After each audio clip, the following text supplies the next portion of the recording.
Zhang Zhiwei didn't reply because he didn't need to. At the moment, more than 10 people had surrounded them. Zhang Zhiwei didn't reply because he didn't need to. At the moment, more than 10 people had surrounded them. Yi Mo scanned these people coldly and didn't talk. Out of the 12 people, there was 1 Earth-level elementary stage, for Black level and 7 Yellow level. Brother Zhang, we Broken Fist Hall also know what you're here for. We just want to ask that you give us this Mo Xiaobei after you take the Lu Blue Carrot. Zheng Chengfa, will pay you back. It was the Earth-level talking. He thought Yi Mo was apprehended by Zhang Zhiwei. Zhang Zhiwei didn't even look at this Earth-level martial artist and said very respectfully to Yi Mo, Qian Bei, these are the people from the Broken Fist Hall because Qian Bei killed Zheng Qingzi last time, who was the brother of their leader. They brought almost all of their elite here. Their head is the leader of the Broken Fist Hall, Zheng Qinfa. Zhang Zhiwei, what are you doing? The Earth-level heard Zhang Zhiwei's words and was shocked. Although they had a lot of people, numbers were useless against Earth-level masters. Yi Mo scanned Zheng Qingfa and blandly said, from today onwards, the Broken Fist Hall no longer needs to exist. I will erase it from existence. How dare you, Zhang Zhiwei? Do you think you can take on our Broken Fist Hall all by yourself? Your Zhang family will experience bloodbath from us. Although Zheng Qingfa was concerned with Zhang Zhiwei, he wouldn't resist anyone who stopped him from getting revenge. He believed that the reason Yi Mo was so bold was because Zhang Zhiwei was supporting him. You talk too much. Yi Mo didn't want to waste words. His flying sword turned into a purple beam and smashed towards Zheng Qingfa's forehead like a shooting star. Clank! Zheng Qingfa blocked the flying sword in that instant, but his sword was already in half. Before he could see what projectile it was, Yi Mo's flying sword turned and pierced the back of his neck. Flying sword. Zheng Qingfa just spat out these 2 words and fell dead to the ground. The intense shock was still there in his eyes. The flying sword still floated in the air, with purple rays striking fear into people's hearts. The remaining 11 people were frozen on the spot. What was this flying sword? The legendary flying sword. No one believed it, but their strongest leader had been killed. He had only blocked once, and that was because he sacrificed his precious sword. They were far from Earth level, and didn't have good swords in their hands. They wouldn't even be able to see the sword before they were killed. Zhang Zhiwei was sweating. If he didn't act fast, he would be a cold body now too. Even if he could block it 3 times at most. This flying sword was fast like a comet. Any Earth-level master wouldn't be able to block more than 10 strikes unless it was a great Heaven-level master. Arg! A Black level peak master was the first to react. He looked at the sword floating in the air and screamed. He could no longer control the fear in his heart and turned to run. Humph! Yi Mo sneered. Since he killed, he had no intentions of letting any of them go. The Broken Fist Hall was different to Zhang Zhiwei. It was a hidden sect, so if he didn't kill them all, it would come back again. Plus, he killed the brother of their leader, so there was no way around this feud. The only way was to erase it. Meanwhile, Zhang Zhiwei had a large family wealth and had his concerns. Plus, he didn't have that much feud with Yi Mo, so it would be far more useful to let him live than kill him. Under the control of his spirit sense, the flying sword twisted into a purple beam and pierced all of their heads quickly. In the blink of an eye, there were only 2 people left.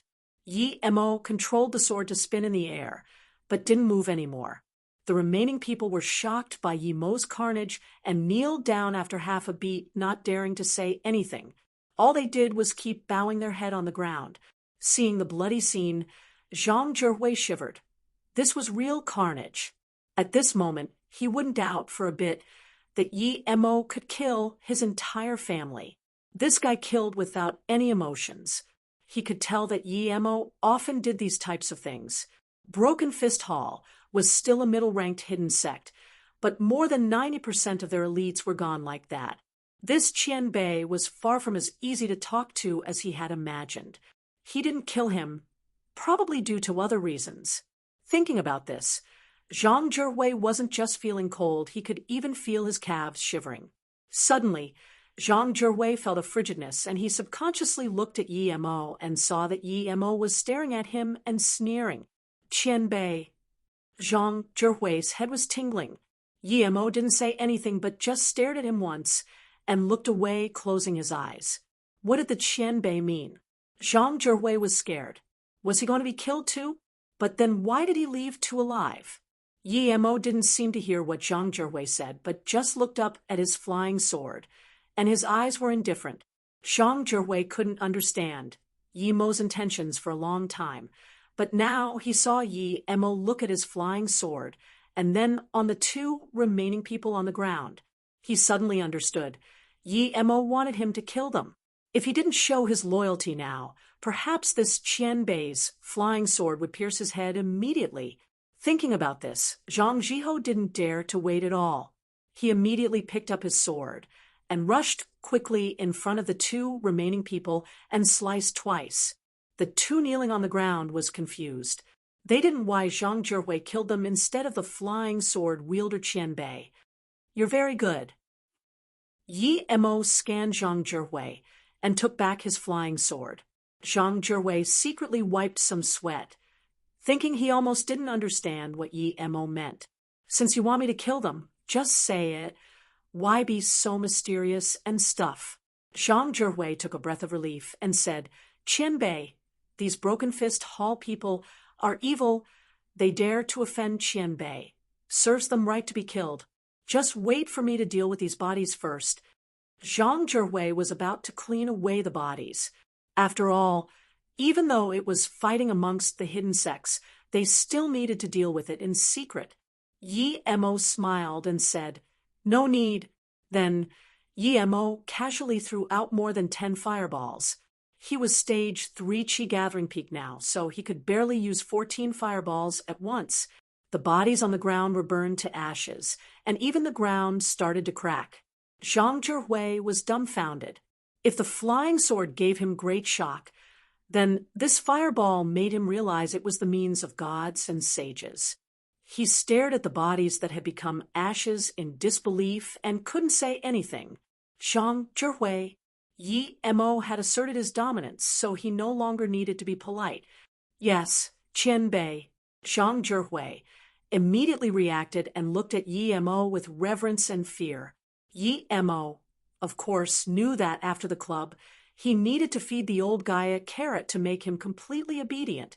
Now he nodded satisfactorily, seeing Zhang Zhihui state, and said, Do you know the address of Broken Fist Hall? Yes, I've been there once. Zhang Zhihui didn't dare to hide anything. Okay, in that case you go finish them. That shouldn't be a problem, right? Yi Mo looked at Zhang Zhihui, giving him an invisible pressure. He wasn't afraid this old man wouldn't agree. He purposely left the last 2 men for the old man to kill. Now the old man had to listen to him and exterminate the Broken Fist Hall. Zhang Zhihui didn't dare to say half a no. Even if he didn't kill the Broken Fist Hall people, he didn't dare to disobey Yi Mo's words. Okay, in that case, after you exterminate them, wait for me at the Zhang family. You've stayed in Earth level middle stage for quite some time, right? As long as you make me happy, I don't mind letting you progress a step further. Yi Mo knew it was time to give the sweet fruit. Zhang Zhihu was shaken. He had been working hard for decades, but he still wasn't able to break through Earth level middle stage. If he could, he wouldn't be robbing Yi Mo's blue carrot. It was because the seduction of breakthrough was too great for him that he tried to rob Yi Mo. Now that Yi Mo said he could help him break through, it was like dropping a nuclear bomb. He didn't doubt Yi Mo's words the slightest bit. Yi Mo was a great heaven-level master. So how could he care about a mere Earth level middle stage breakthrough? Plus, if he couldn't break through, his lifespan would be up soon. Even those ancient martial artists who cultivate to Earth level peak stage couldn't extend their life. At most, their bodies would be healthier, and they would live a few extra years than mortals. Only those who reached the legendary Great Heaven level could extend their life by 60 years immediately. However, if he couldn't even reach Earth level tertiary stage, How could he even reach great heaven level?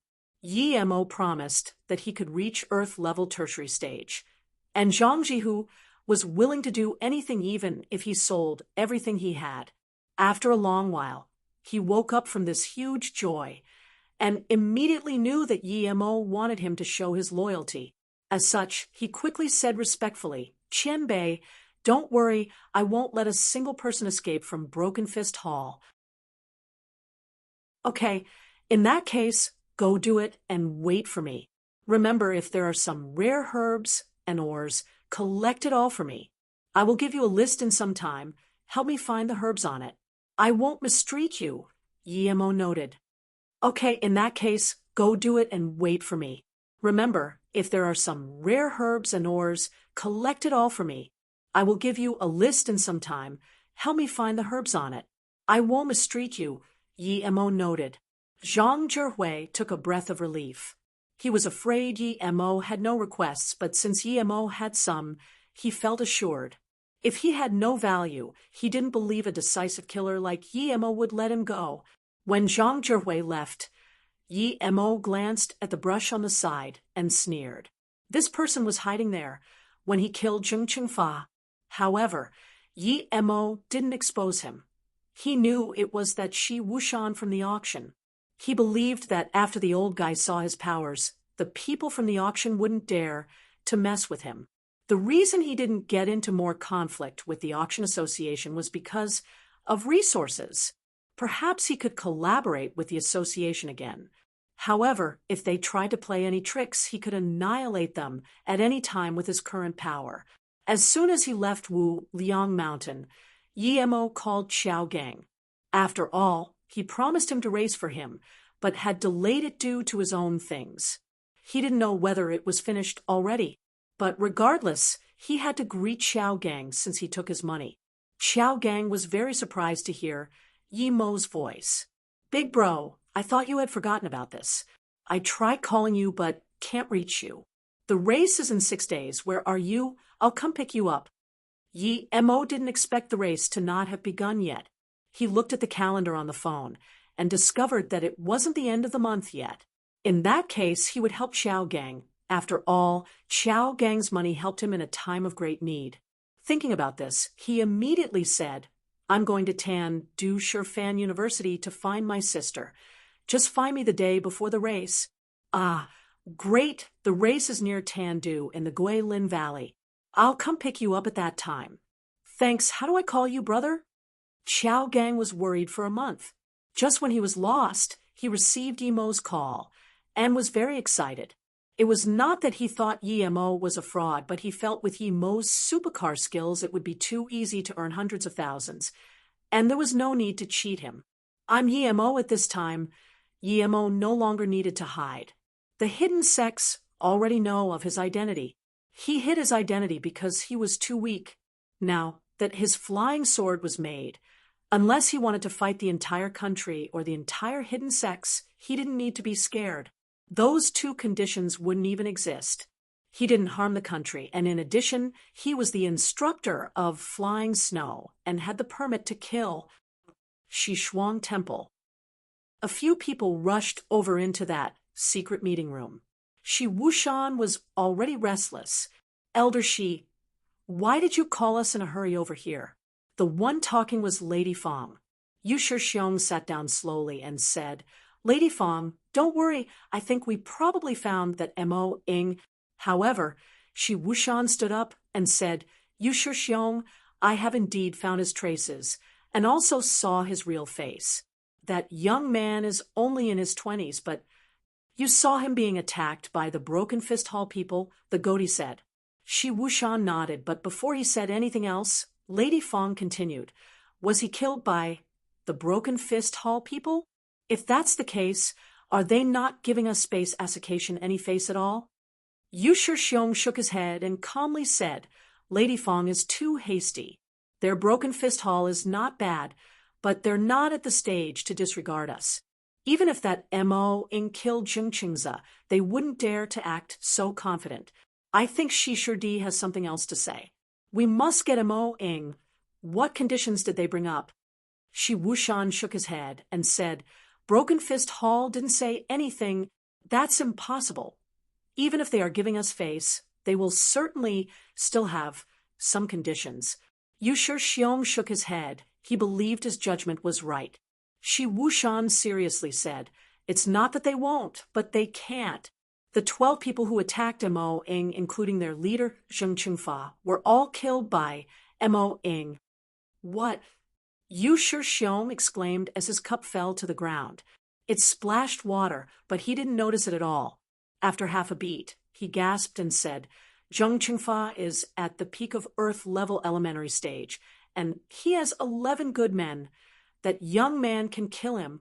Was he pretending before?" Shi Wushan heavily nodded. "I think he might have been acting before. I clearly saw from the side that this person is very decisive in killing, and he is also merciless. He could actually kill Zheng Qingfa and 11 strong men's attack. Shi Dai, what level is he?" Yu Xiong recovered from the shock and calmed down. Shi Wushan seriously said, "I suspect he has reached Great Heaven level already."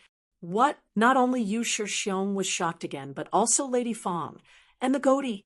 Great Heaven level. Was Great Heaven level this easy? Ancient martial arts hadn't had a Great Heaven master in over a few centuries. Shi Dai, did you see wrong? This Mo Ing once killed Lone Wolf, but it's too much to say he's Great Heaven level. Yu Xiong's face was getting more and more serious. Shi Wushan shook his head and said, "I'm sure I saw it right. I was suspicious last time when he fell off the cliff. Even an Earth-level peak stage master would die if they fall from that cliff, but he even managed to survive unscathed. And, how many moves he used to kill Zheng Qingfa? You might not believe it, but he only used 2 moves. However, I feel that these 2 moves was only a single and very simple move." The remaining people were shocked into silence.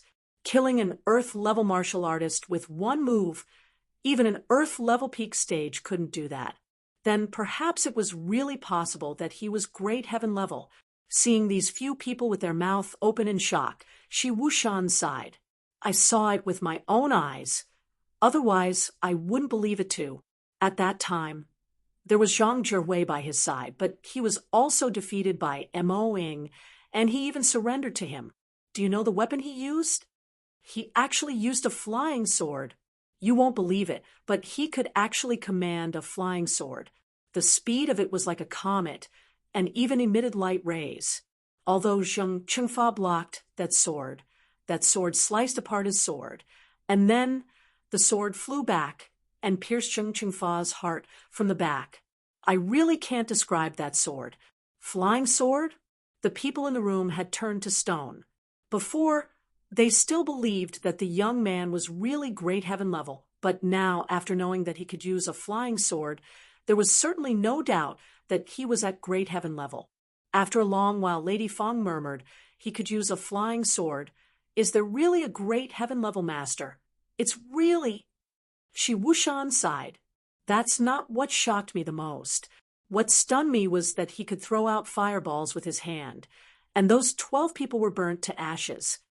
Huh. Yu Xiong could no longer control the shock in his heart and sat down with a pale face. After a while, he and Lady Fong murmured, "We dared to challenge a Great Heaven level master. He was actually a Great Heaven level. We're crazy." Suddenly, he seemed to have thought of something and stood up. Shi Dai immediately stopped the investigation and tracking of him, as well as any operations on him. We can't mess with someone like that.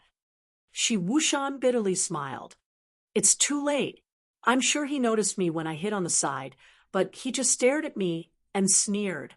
He didn't call out my name, but I'm certain he noticed me. He's that strong."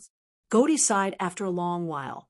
Yu Xiong sunk into a long silence before slowly saying, "If he really wanted revenge against us, we have no way to stop him. Since he discovered Shi Di and didn't point it out, it meant he has some other intentions or some place where he needs our help. Plus, we haven't really offended him yet. Zhang Zhihui offended him that much, but he didn't kill him and instead took him under his wing. Perhaps we can be like Zhang Zhihui too." "Xiong, you mean?" Shi Wushan's eyes lit up. He couldn't say this analysis was wrong.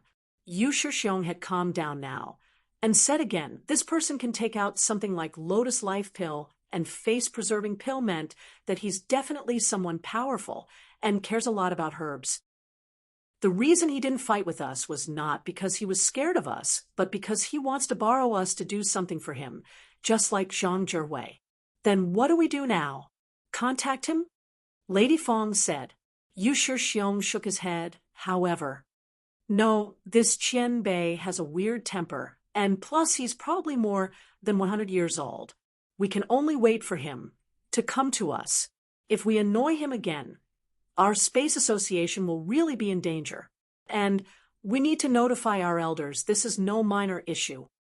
Although Yi Mo wanted to give the association some pressure, he didn't expect the effect to be so well. Now he was on the plane towards Tan Du. He would go see Tang Beiwei and treat her mother. Last time he gave a pill to her, so Yi Mo was sure it could save her mum's life for at least half a year.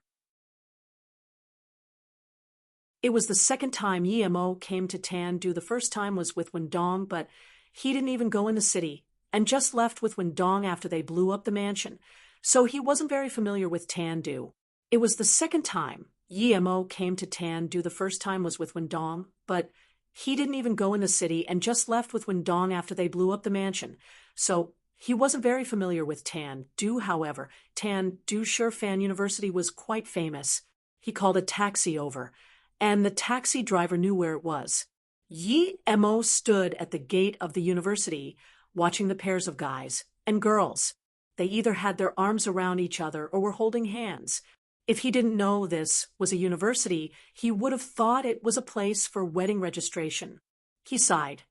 The students here seemed more open than Ning High University students.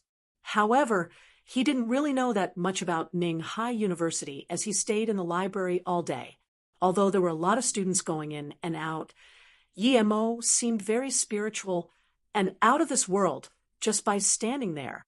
And due to cultivating for a long time, he had this ethereal temperament.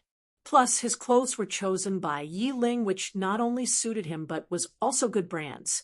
So, immediately, he seemed to stand out amongst the students. Perhaps due to his out-of-this-world temperament, many students discussed about him. He didn't know where Tang Beiwei was and didn't know which course she was in. The only thing he knew was that she studied here. He walked to the front door and stopped a girl with a few books and said very politely, "Hello, may I ask?"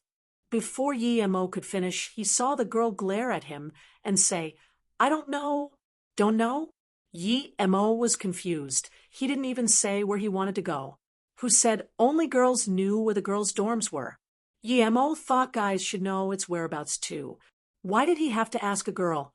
Yi Mo blamed himself for being too dumb, but this girl was too rude. He stepped aside and stopped the guy behind her. "Hey, do you know where the girls' dorms are?" Before the guy could reply, the girl just then immediately turned around and politely said, "Hey, sorry about just then. I know where the girls' dorms are. How about I take you there?" A minute ago, she told him she didn't know coldly, but now she was full of smiles and offered to take him there. The change was too great. Yi Mo turned and looked at this girl and frowned. What was this? The guy Yi Mo asked saw this and quickly smiled and slipped away. This girl's change had aroused Yi Mo's suspicion. He started to study this girl. She seemed to be in her 20s and were more mature than most students. However, she was relatively pretty. Her skin was white and her hair was shoulder length. Amidst her cold temperament, there was also arrogance. Her lips were rather thin, and it could be seen she was a little cold-hearted. This girl was weird. Yi Mo didn't want any trouble, so he said, "No need. You can just point a direction for me." The girl seemed to be bemused, but she quickly enthusiastically said, "No, I'll take you there. I'm afraid you won't be able to find the way if I just point a direction." But her cold temperature didn't match this hospitality. Before Yi Mo could talk, a bright red sports car stopped in front of him, and a handsome youth got off. This youth walked over and said to the girl in front of Emo, Chi, I saw you from across the road. It's such a coincidence. Let's go, we'll go together. Emo looked at this car. He had no knowledge about cars. Other than some really good cars, he knew nothing about it. He didn't even know what brand this car was. This Chi was suddenly about to grab Emo's hand, but Emo just swung his hand back, and the girl missed. She looked at Emo in surprise. There was no hint for her movement, but this guy could dodge it. However, she immediately began to feel uncomfortable. She was a pretty girl. Was he going to lose something if she grabbed his hand? If this guy didn't have such a temperament, she wouldn't even get help from him. Emo had understood now, and was filled with disgust towards this girl. He thought of Su Mei. She was exactly the same like Su Mei, wanting to use him to avoid this youth. There was actually such a woman. He didn't even know her, and she wasn't even willing to help him with the way. But now she wanted to use him. Emo was not only disgusted, but he also extremely detested this girl. If she helped him point the way, then perhaps he wouldn't mind helping her. However, this Chi not only wouldn't help him point the way, but she also wanted to use him to block a guy she didn't like. It was obvious this man driving the sports car was no ordinary person. If it was any other guy, they wouldn't have a good ending. It could be seen how heartless this woman was, only thinking about herself and completely disregarding others. Emo sneered. He didn't want to help this girl at all. Hello, I'm Zhang. This youth took his hand and wanted to shake hands with Emo. His mannerism was elegant and seemed very polite. However, Emo's spirit sense scanned a small prick on this youth's ring, and a blue light flashed very quick. This prick was very small. If he shook hands with him, the needle would pierce into his hand. Such a malicious guy, this pair of animals. The youth smiled, so amicably, but was so malicious. He didn't even know who he was, or who Emo was to this girl, and wanted to attack him. Although Emo didn't know if the tip was poisoned, he knew this needle wasn't a simple thing. Emo casually hit out a strand of chi into the palm of the youth, and coldly looked at the youth, not interested. Then he turned and left. This youth saw that Emo didn't even want to shake hands with him, and his eyes immediately went cold. He didn't believe anyone would see the prick on his ring, because it was extremely small. Wait for me, ah. The girl saw Emo ignore the youth and turn to leave. She was surprised, but immediately reacted and chased towards Emo. Piss off. Emo stopped and said without remorse. Not only the girl was shocked, but so was all the students around the school. Someone actually told Princess Chi to piss off. Was this guy drunk? This girl was also shocked. It was the first time she was told to piss off. However, she reacted real quick and immediately said, I have nothing to do with Zhang. Don't misunderstand me. Then she charged up and attempted to grab Emo's sleeve. Zhang, he was extremely furious. The girl he liked said she had nothing with him in front of him to explain to another guy. Emo was so angry he laughed instead. He was just asking for the way and asked out such a problem. He pulled the girl's hand away, then looked coldly and said, You have nothing with him just because you say so? I don't think a woman like you would have nothing with anyone. I'm not interested in a woman like you the slightest bit. Don't pester me, or don't blame me for what happens next. The girl was shocked. She didn't expect there would be such a person like Emo, ignoring her beauty like it was nothing. In her view, it would be the guy's honor that she used him for a shield, but this guy was completely different. She couldn't accept this at all. She was arrogant and had nothing with the Zhang, but this male student said such words. At this moment, she calmed herself and looked at Emo. Other than a different temperament, this student had a handsome face with distinctive features, as well as this out-of-this-world temperament, making her forget to rebuke Emo's words. Beiwei. Emo's spirit sense scanned a girl walking to a classroom with her head low. It was obviously Tang Beiwei.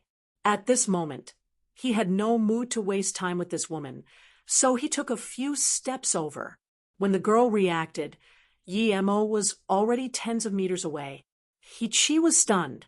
She didn't even see how Yi-mo left. All that remained was a back figure. She rubbed her eyes. Did she see wrong? However, Zhang put down the phone and sneered at Yi-mo's back. He originally only planned on making Yi-mo suffer a little, but he was really pissed now. Beiwei, what's wrong? Yi-mo saw Tang Beiwei didn't go in the classroom, but cry in a dark corner. Tang Beiwei suddenly heard Yi-mo's voice and drastically looked up. She was dazed for a moment before calling out, "Big brother." She ran into Yi-mo's arms and started crying. Yi-mo grabbed the necklace on Tang Beiwei's chest and his face sunk. It was obviously activated before, meaning that somebody had attacked her. He patted Tang Beiwei's shoulder and said, "Beiwei, what happened? Why are you so skinny? Did someone attack you as well?" Tang Beiwei took a breath of relief and rubbed her eyes. Then she looked up at Yi-mo and said, "Big brother, I thought I wouldn't be able to see you again. I couldn't reach your phone. Don't rush. Talk slowly.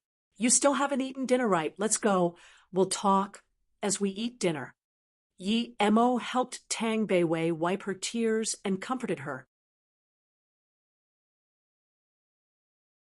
Tang Beiwei, you're quite bold. You dare to be with another guy so intimately.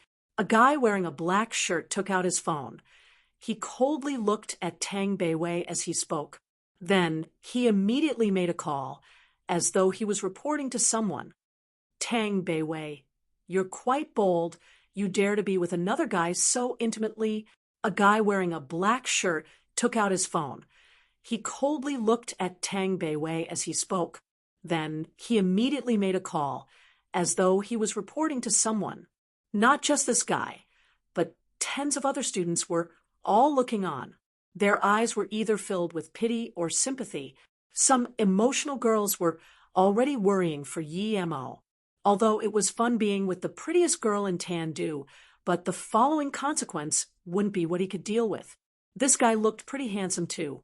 Brother Qian, Tang Beiwei is actually hugging with another student. Yes, just below our building. Oh, okay. The guy hung up and sneered to Yi-mo while walking over slowly. Punk, you dare to touch the woman Brother Qian, he pre-ordered? As soon as this man spoke, two other guys came from behind him. These two signaled the one who made the call and surrounded Yi-mo and Tang Beiwei.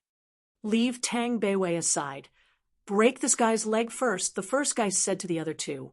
They dared to look at his sister like an item, and they would even break the person's leg, as long as they made contact with his sister without even asking questions. Yi-mo's killing intent rose. Wait.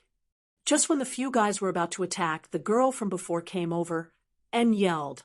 The man who made the call stopped and looked at Chi before saying, "Sister Chi, this is Brother Qianhe's order. It's best you don't get involved, otherwise..." The Chi girl's face changed. Obviously, she knew who Qianhe was and felt threatened by him.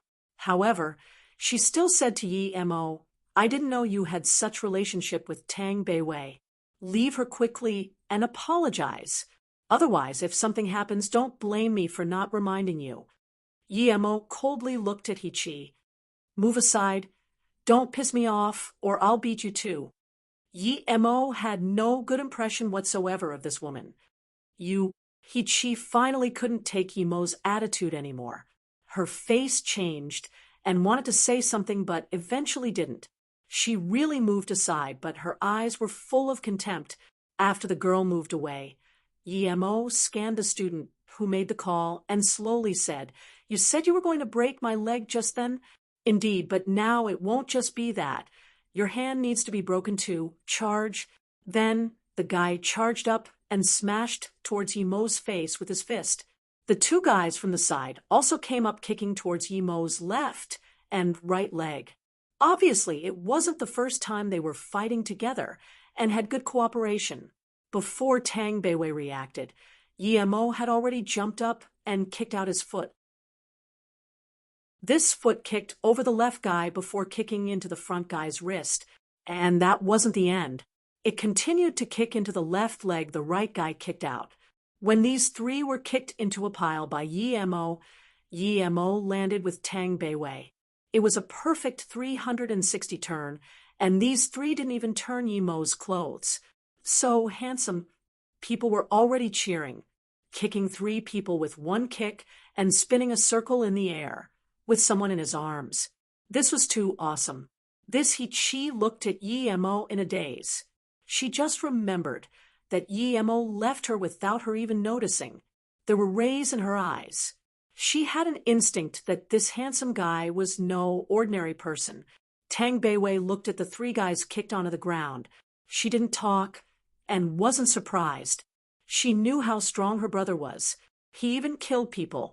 Yi Mo walked over, looked at the three guys, and said once again, just then, "You said you were going to break my hand and leg, right? That's right, punk. Don't think you can be arrogant just because you know a few moves. You won't be able to die even if you want to after offending Brother Qian He. You dare to mess with Brother Qian He and take his woman. You don't want to live anymore." Arg. The guy could no longer talk because Yi Mo had stepped on his mouth. Yi Mo could crush the guy's entire head, but with so many students watching, he didn't want to do that. He just broke off all of his teeth, leaving behind a mouth full of blood. Arg. The guy didn't expect Yi Mo to be so cruel. However, he didn't expect that what followed next would be more cruel. Yi Mo kicked a few times, producing a terrifying cracking sound. In that moment, Yi Mo broke all of their limbs. The students looked on in shock. This guy seemed very amicable, but he was so cruel when he attacked. Not only did he beat up Qianhe's men, but he also crushed all of their limbs. This wasn't breaking, but pulverizing. These three students were gone, but so was this guy.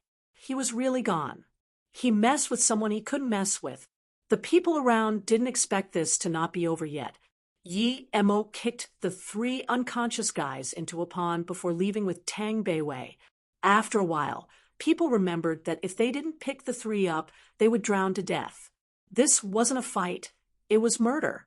He looked and shivered, although she had seen many cruel people and heard about the stories of mafias, but this was the first time she saw someone almost kill in a school. This person was too cruel. However, the three guys didn't drown to death. As soon as Yi Mo left, their men dragged the three out and sent them to the hospital. But most people knew that even if they were sent to the hospital, they would have to spend their life on wheelchair. "Brother," Tang Beiwei worriedly called out. Yi Mo waved his hand and said, "Don't worry, Beiwei, we siblings won't mess with other people, but other people can't mess with us. As long as I still have a last breath left, no one can touch you." Tang Beiwei hummed. The fear and depression that have been suffocating her for 2 months were finally starting to dissipate. "Tell me what happened later. This has just started, and I won't let it go like this. Is my sister so easily bullied? They're blind." Yi Mo saw the terror in Tang Beiwei's and felt more furious. This student, "Stop." When Yi Mo and Tang Beiwei reached the school gate, a security guard with a black stick stopped them. Yi Mo pulled Tang Beiwei behind him and coldly looked at the security guard. "What? This student can't leave the school yet." The security guard pointed at Tang Beiwei. If he didn't see Yi Mo teach those few guys a lesson, perhaps he would have attacked Yi Mo already. Yi Mo's eyes went cold. He didn't need the guard to explain, and he knew why. This guy had quite a lot of power. He actually guarded his sister and imprisoned her in the school. Yi Mo walked up, and before the guard could react, he had already picked him up by the neck. Then he slapped him before kicking him away, crashing into a wall, unable to move. Then he slowly said, "I'm taking her out today. What can you do?" Although he taught the guard a lesson, and the other 2 guards didn't dare to move, Yi Mo was getting more and more unhappy. This was a university. Why was it like a private backyard for hoodlums? What **T university was this? As soon as Yi Mo left with Tang Beiwei, a top-of-the-range rover charged into the school grounds. It stopped at where Yemo beat up those guys. A fierce man got off the car. He had two sturdy bodyguards behind him. The fierce man's face sunk and asked what happened. A guy broke bow brother and them's limbs. They were sent to the hospital, and this man took away Tang Beiwei. We were no match for him. Immediately, two guys came and spoke carefully. At this moment, the two guards rushed over and saluted to this fierce man before saying, "Young master, someone took away Tang Beiwei just then and beat our guard."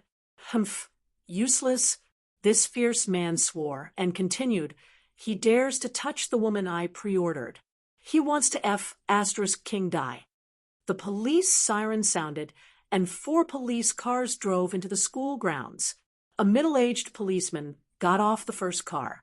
He saw the fierce man and immediately ran over, saying respectfully, "Young master, someone called us saying you've suffered some losses.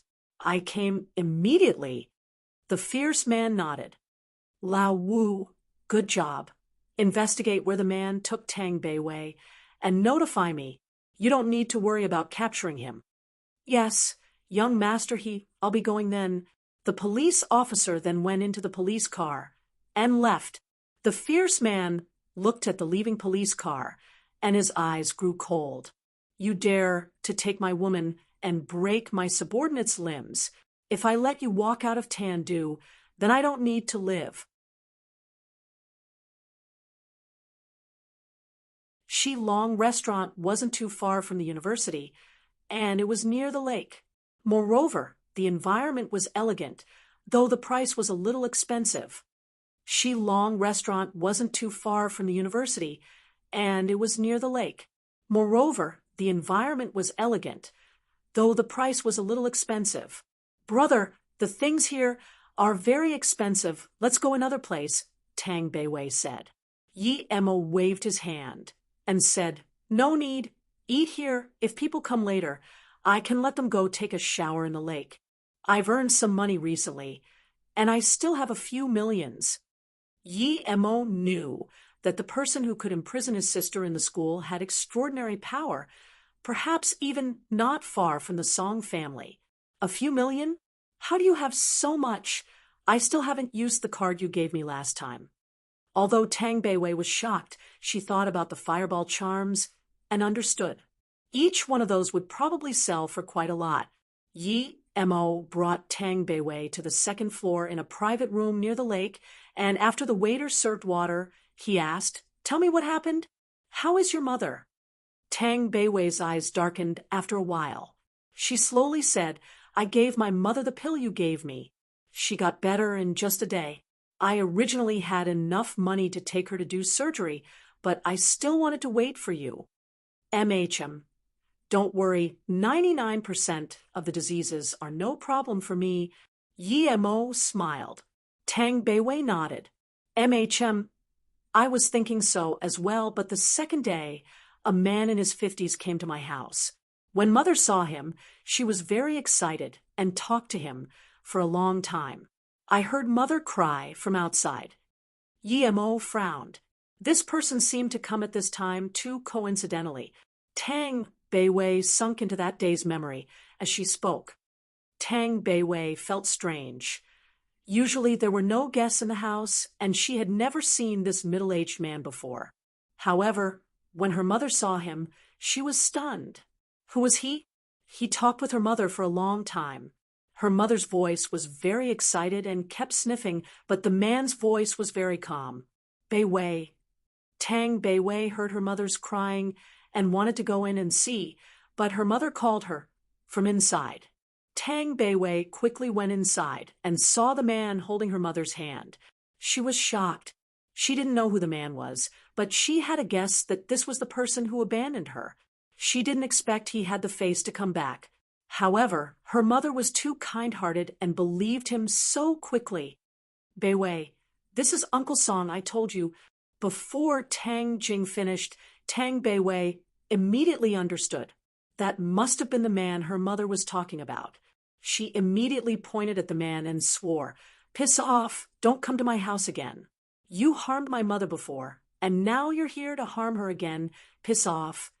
Tang Beiwei thought about the hardship her mother had been in and felt more contempt towards this man. He harmed his mother for her entire life, and now he dared to come back. Tang Jing's ruddy face immediately became pale. She quickly sat up and said, Beiwei, don't curse at Qiming. He had his troubles. When he wanted to come find me, I had already left Beijing. Beiwei. Tang Beiwei rushed beside her mother and helped her up while staring coldly at Song Qiming. Go, I won't curse you anymore due to Mom. Stop trying to trick my mom. Song Qiming looked at Tang Beiwei in shock. No wonder Dongfang, she wanted to use her to seduce Yi Mo. This Tang Beiwei was too pretty, but she wasn't his daughter. If Tang Jing didn't tell him, he would have thought Tang Beiwei was his daughter. Thinking about Tang Jing's miscarriage, he finally had some guilt, but it then disappeared very quickly. Beiwei, please don't make Mom. Tang Jing saw that the person she had lived with for most of her life being so aggressive towards the lover she had forgiven and spat out blood in a fit of worry. Tang Beiwei no longer dared to say anything about Song Qiming. She quickly came up and helped her mother up. Mom, sorry, what's wrong? Beiwei, forgive Qiming, he really didn't mean it. Before Tang Jing finished, she started breathing heavily. Song Qiming brought a tub of water and washed Tang Jing carefully. Then he looked at Tang Beiwei and said, Beiwei, regardless of whether you believe me, the biggest mistake of my life is not finding your mother. Now that I found her, even if I use up my remaining years, I will treat her condition, and I won't let her stay outside anymore. I want to get your mother to Beijing. How about I help you transfer schools, and you can come as well? Tang Beiwei coldly looked at Song Qiming and ignored him. She didn't believe the cruel-hearted person would repent. Although Tang Beiwei didn't know what happened, she didn't trust Song Qiming. Mom, are you really going to Beijing? Tang Beiwei really didn't want to leave her mother, and she didn't want her mother to go Beijing's Song family either. She immediately knew she was wrong. Her mother just grabbed Song Qiming's hand.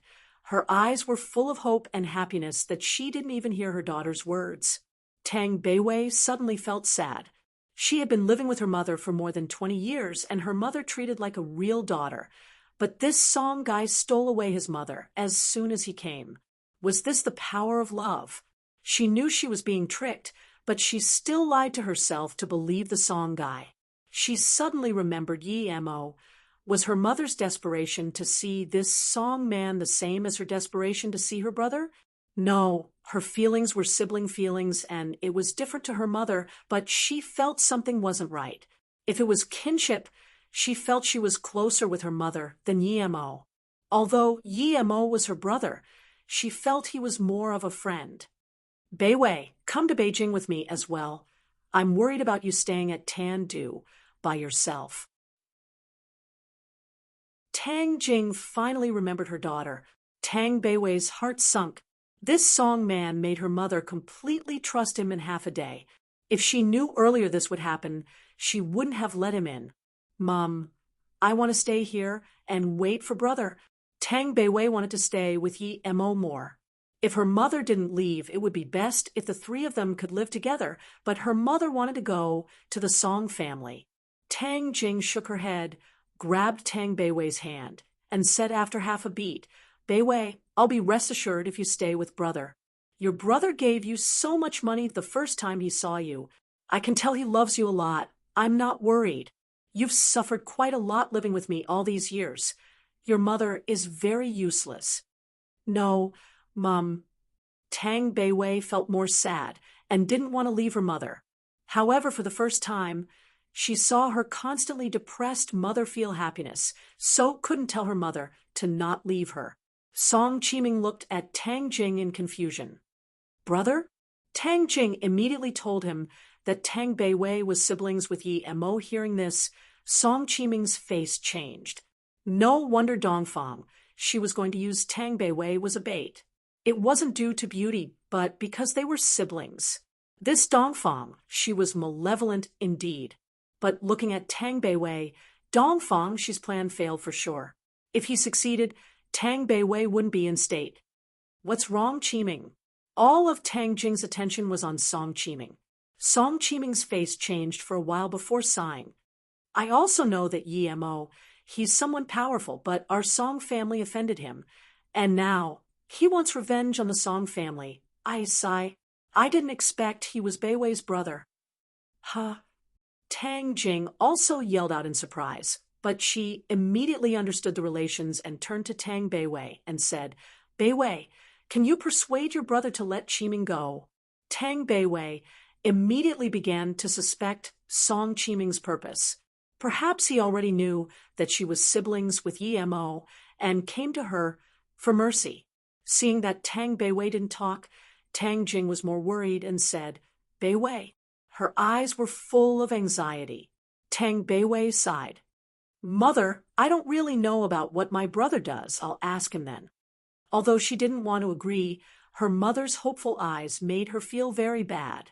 Her mother brought her up for more than 20 years, working tirelessly. She really couldn't reject this request.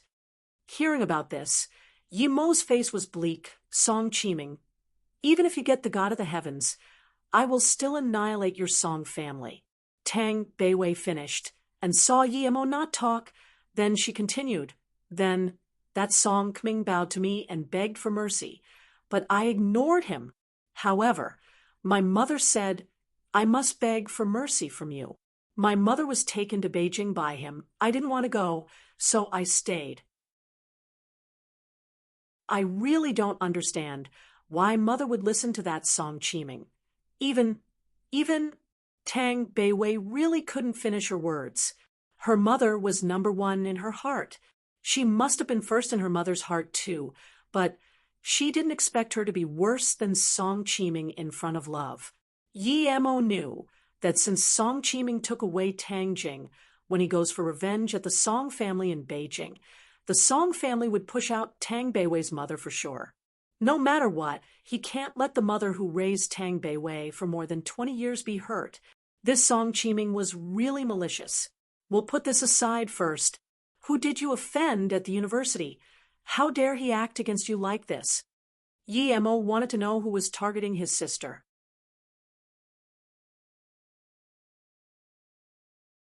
We'll talk after we eat.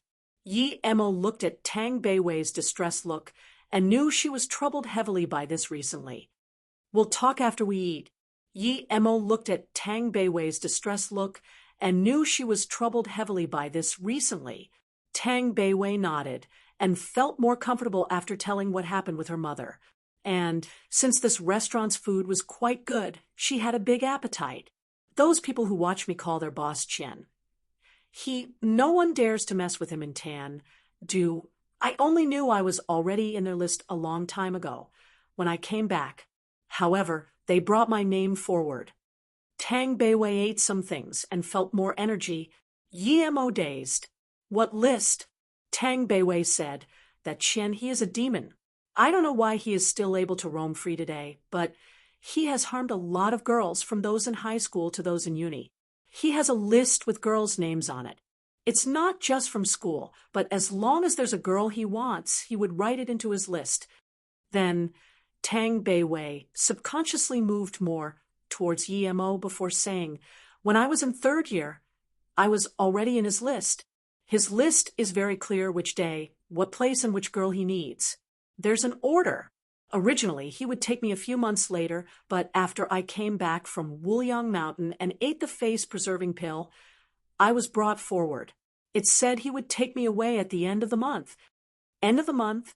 Isn't it only a few days? Yi Mo was shocked. If he came back a few days late, the consequences were unimaginable. Tang Beiwei nodded. I originally didn't know we had a school queen called Cece. I was very close to her. A month ago, she was taken away. When she came back, her face was tawny. When she found me, I knew that she saw that list, and I was one of that. And she also heard those people discussing about me. She told me to run as soon as possible, and after she told me that, she ran away herself that night. Why didn't you go? Yi Mo asked strangely. Tang Beiwei shook her head. The night she ran away, she was captured, and the next day I heard the report of her jumping off the building. I know she didn't do it because someone did this to her. Then I wanted to leave the school, but the guard didn't let me leave. I realized that I was being watched everywhere and had to wait until I was taken away. Yi Mo's face was getting bleaker by the moment. Such overt defiance of the law. Tang Beiwei continued. A few days ago, I borrowed a friend's phone to call the police. The second day, my friend had a beating. The injuries were very serious, and he was sent to the hospital. Luckily, you gave me a necklace. That night, someone wanted to attack me, probably to teach me a lesson, but he was bounced away by the necklace. So I always kept a few fireball charms on me. If they were really going to take me away, I would use the fireball charm to hit them, but I knew I only had a few. If you didn't come back, I might still fall into their hands. Yi Mo sunk into silence. He didn't understand why the guy needed so many girls. Was he really cultivating some evil art like in the cultivation world and needed virgins? This wasn't too realistic. After all, those types of cultivation methods were very rare, even in the cultivation realm, much less here. Brother, today is the day I'm most relieved. I don't want to go to Shifan University anymore. I've already graduated. I originally planned on continuing my studies, but now I don't dare to go there.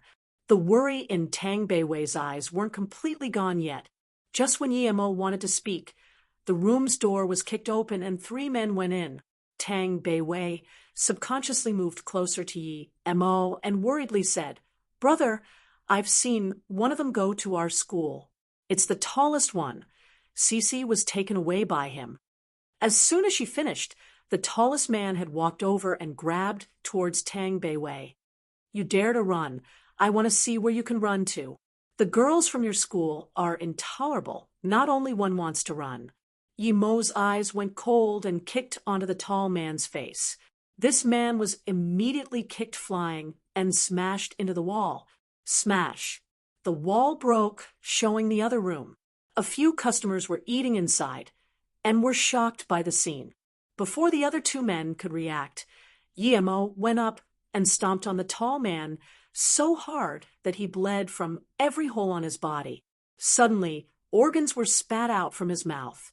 At this moment, those customers reacted and immediately ran out of the room.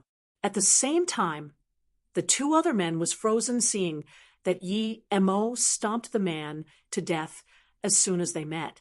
Then Yi Mo turned around and looked coldly at the other 2. "Did you 2 come to just die? You actually killed Black Panther. You..." One of them pointed at Yi Mo and said, "He didn't dare to go up and attack Yi Mo. I killed him. What are you going to do?" Yi Mo sneered. "Nice powers. We're no match for you. Of course we don't dare to anything. Goodbye." The long-faced man spoke, worried. He knew that Black Panther could beat them 1v2, but Black Panther was no match for the person in front of them. They would just die even if they went up. Yi Mo wiped his hands with a tissue on the table. "You think you can come and go as you please? Do you think I'm so easy to visit?" "What do you want?" The long-faced man stared nervously at Yi Mo. If Yi Mo attacked, they were no match for sure, and Yi Mo killed more cruelly than them. Even they didn't dare to kill openly in the streets, but this person did. All they thought right now was how to escape. "Nothing. You 2 carry this dead guy away." Yi Mo pointed at the tall man. The long-faced man immediately agreed. Okay, we'll go immediately. Airtie carry Black Panther, and let's retreat." Although Tang Beiwei had seen Yi Mo kill, and she had killed with a fireball charm before, she couldn't help but feel revolted by this bloody scene. Yi Mo grabbed Tang Beiwei's hand and sent some chi over, helping her calm her stomach. Then he said, "Beiwei, I will go with them. You..." Tang Beiwei immediately said, "Brother, I will go with you. I'm scared to stay here alone." "Okay, in that case, let's go together. I'm just worried you won't be able to take the scene. Emo nodded and said, "It doesn't matter. As long as you're there, I won't be afraid." Tang Beiwei knew this brother she just met was no ordinary person. Just as he said he knew Dao magic. She didn't need to worry about her brother. Those who knew Dao magic were like those in the fairy tales. The long-faced man was surprised and looked at Emo. "Why you're going back with us?" Emo sneered. "What, didn't you guys come to invite me? Now I'll do as you want and go with you guys. Is that not okay?" "It's fine. It's fine. Air Tai, carry Black Panther. Let's go back immediately." The long-faced man was decisive and quickly left. Emo walked to the front desk, took out his card, and said, "I'll pay by card." The chubby manager at the front desk was already shaking uncontrollably. "You've already paid. No need." He didn't dare to ask these people for money. These people killed, and he didn't even dare to call the police. Emo knew that the three men probably warned the manager, so he didn't bother to waste time with him. He held Tang Beiwei's hand and went on a Land Rover with the long-faced man. The car drove out of the city. It was very fast and came to a private mansion in the rural in less than an hour. To be exact, this wasn't a mansion but a private ranch. There was a large patch of forest and an artificial lake. Emo came here and found this place to be familiar. He came here with Wendong to exchange the model. He didn't expect to come here a second time, but last time, the mansion was blown up. It had only been 1 year, and the mansion was built again, and it was even prettier than before. Emo sneered. He didn't expect he would encounter this mansion twice. It meant those who lived here had bad luck. The car stopped in front of the ranch. The guard checked and let them in. "Take them in." When the long-faced man got off the car, a man with a knife scar on his face came over. The knife scars had 2 black men behind him. Killing intent spewed out when the knife-scarred man looked at Emo, but he didn't attack. Knowing someone would deal with Emo, he didn't need to do anything. Obviously, word has spread of Emo killing Black Panther. Emo held Tang Beiwei's hand and followed the long-faced man into the hall. Tang Beiwei was a little worried. The people here looked ferocious, and each had weapons as though it was a secret organization of the government. Before Emo went in, he scanned. There were more than 10 in the hall. Clap.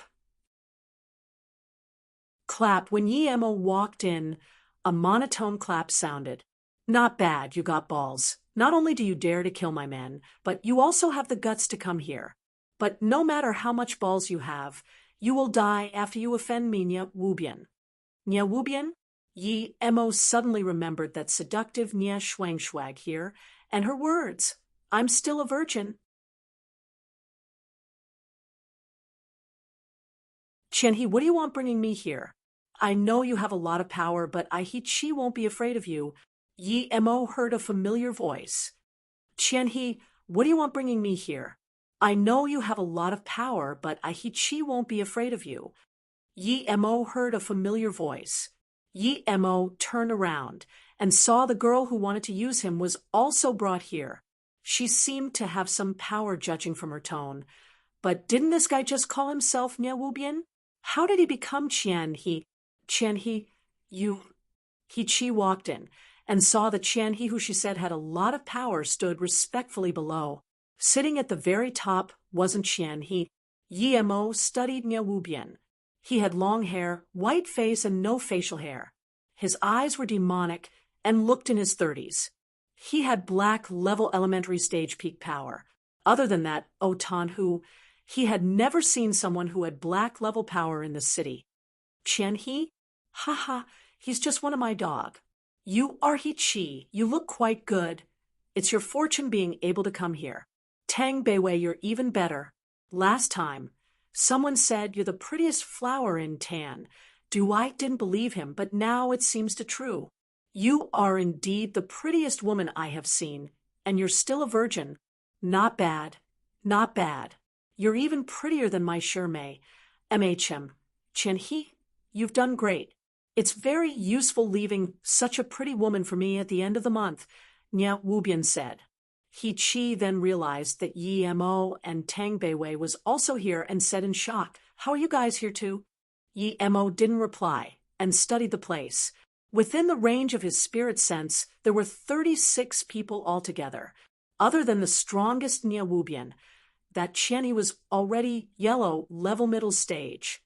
Although it was a short time, Yi Mo was sure this was no place where the rich played with women. This Nia Wubian seemed eerie, and Yi Mo didn't know why he needed so many women.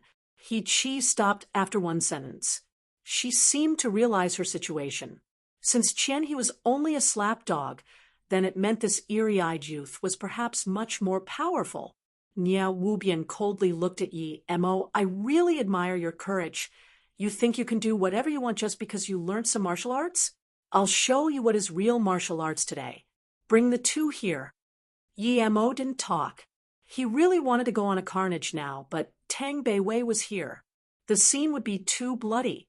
He was worried his sister wouldn't be able to take it. If he used fireball, this He Chi was still here.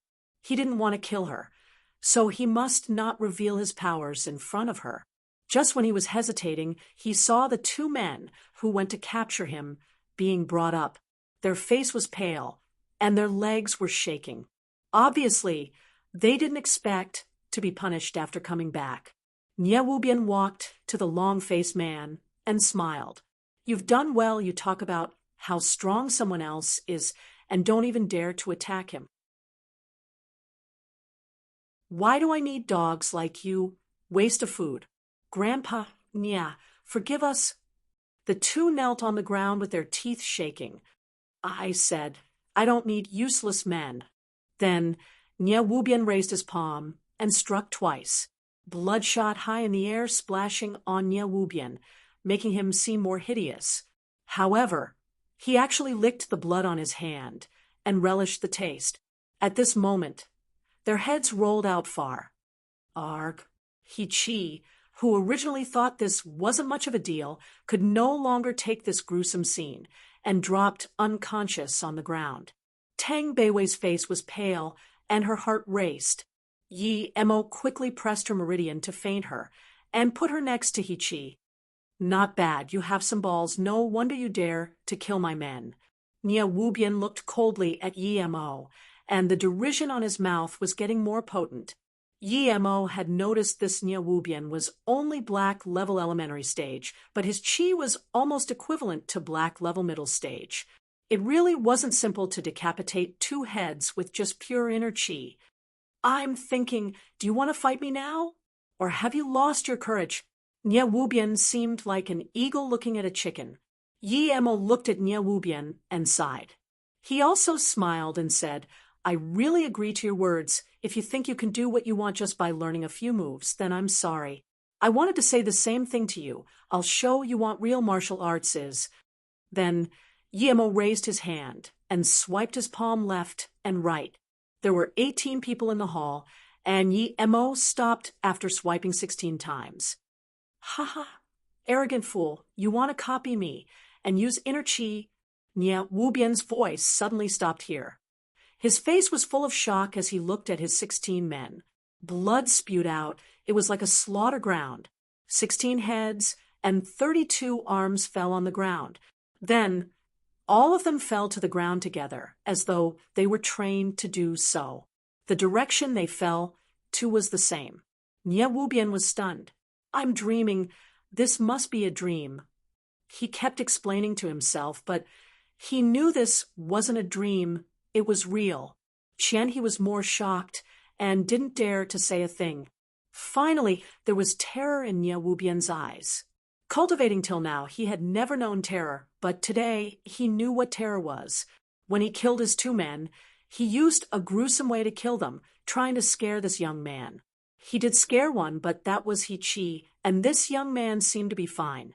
But then the young man used more gruesome means than him. Even he had never seen such a bloody scene. He was sure this youth's action was intentional, slapping him hard in the face. Yi Mo walked over Nia Wubian. Nia Wubian moved aside subconsciously and kept retreating. Yi Mo ignored him and sat down in the chair where Nia Wubian was sitting before, and then he coldly looked at Nia Wubian. Who are you? At Nie Wubian's terror. He realized this young man was far stronger than him, perhaps even in Earth level. He didn't know which chromosome he was missing. Why did he mess with someone like that? Yi Mo sneered. I've seen people like you. It's not just you. Not long ago, there was someone called Lone Wolf. Apparently, he's strong, but I killed him in 3 swords. And another sect called Broken Fist Hall. Their leader, Zheng Chengfa, brought his sect members to kill me, but I killed them all. But you seem to have a few days less training than them. Why are you so cocky? Qian Bei, please have mercy. Nie Wubian could no longer hold the terror in his heart and knelt down. Who was this guy in front of him? Why was all the people he killed at Earth level? His petty power was nothing compared to Yi Mo. Qian's face was paler after realizing his master had encountered a tough one. Do you know why I still haven't killed you now? Yi Mo coldly looked at Nie Wubian and said. Nie Wubian's entire body was shaking now. He finally knew what it felt like to look at death in the face. Before, it was always other people begging for mercy in front of him, but now he was begging in front of someone else. Yi Mo scanned Qian. You dare to hit on my sister. You're quite bold, but do you know why I haven't killed you? Qian was shaking and couldn't even say a single word. Although he was very fierce, he couldn't help but to shake facing such a gruesome scene. Yi Mo ignored him and looked at Nie Wubian. A year ago, I blew this place to rubble and killed everyone here. I didn't expect to come back here a year later. It seems I'm quite connected to this place. Nie Wubian was full of regret. Why couldn't he choose another random city? Qian Bei, have mercy on me. Nie Wubian didn't want to die. His talent was the best in the sect. How could he die? But now he really didn't know who could save him. Perhaps even his master couldn't. Yi Mo threw out fireballs casually, and the bodies were all burned. And even those 2 who were killed by Nie Wubian were turned to flying dust. Nie Wubian was completely shocked. He was still thinking if he could escape if the Qian Bei didn't let him go, but now he knew he couldn't. This person could even shoot out fireballs. In the years he was cultivating the hidden sects, he had never heard of anyone who can shoot out fireballs to attack. He saw Yi Mo's eyes grow colder and colder and couldn't stop his head from sweating. He said, Qian Bei, I'm from 4-State 9 Moons Temple. I came to Tan Du to refine in energy due to reaching black level. So I needed a lot of virgins, but I haven't killed them. I just took their... Humph, there is actually such an evil sect. Your sect no longer needs to exist. You didn't kill them. Then what happened to my sister's friend Cece? Yi Mo's eyes were freezing cold. He wasn't some hero of justice, but even he couldn't allow such a malignant sect to exist. Yes. Nie Wubian was sweating. Yi Mo walked beside him and kicked on his chest. Nie Wubian felt some sort of fire surge into his dantian, which stayed in there. Although he knew it wasn't something good, he didn't dare to resist. Go kill the remaining 18 people and bring the bodies here, Yi Mo said with a plain face. He wouldn't let anyone here go.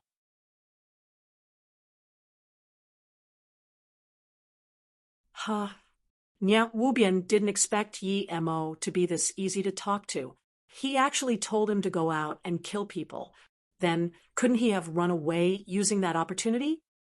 Nie Wubian didn't expect Yi Mo to be this easy to talk to. He actually told him to go out and kill people. Then, couldn't he have run away using that opportunity?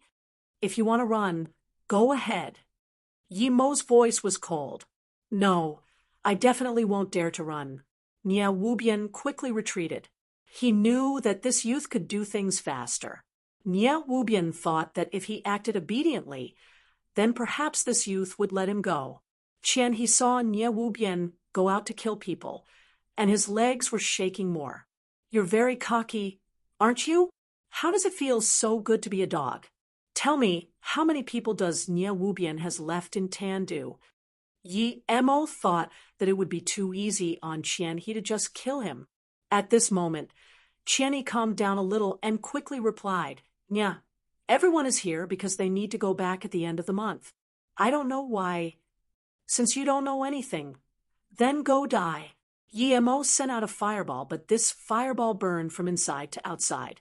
He was surrounded by the fireball, but couldn't die instantly. He could only howl in pain, but no matter how much he screamed, he couldn't make any sound. In this short time, Nie Wubian had killed everyone and brought them all in. He saw Qianhe, who gradually lost all hope from the fireball, and felt as though he was being bitten on the back by a snake. This person could control fire to such a terrifying degree, burning Qianhe inside the fireball.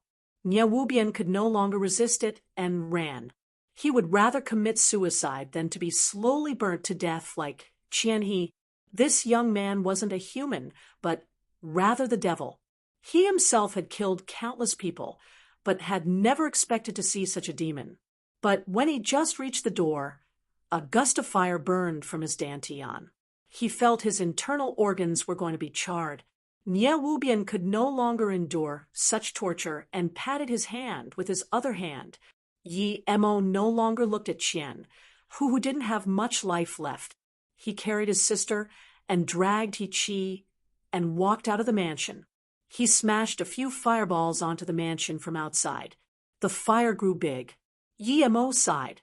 He had actually destroyed the mansion here twice, but he knew that people would come soon after the fire got bigger. He didn't want trouble, so he brought his sister and Qi and left. When it was near the city, he patted Qi awake. Before she could react, he brought Tang Beiwei and left. "Brother, are we out already?" When Tang Beiwei woke up, she found out that she was already in the city. She knew that Yemo must have solved everything there and taken her back. Yemo nodded. "It's done. Do you still have anything left at the school? If you don't, then let's go immediately. I'll take you to car racing, and after that we'll go Beijing.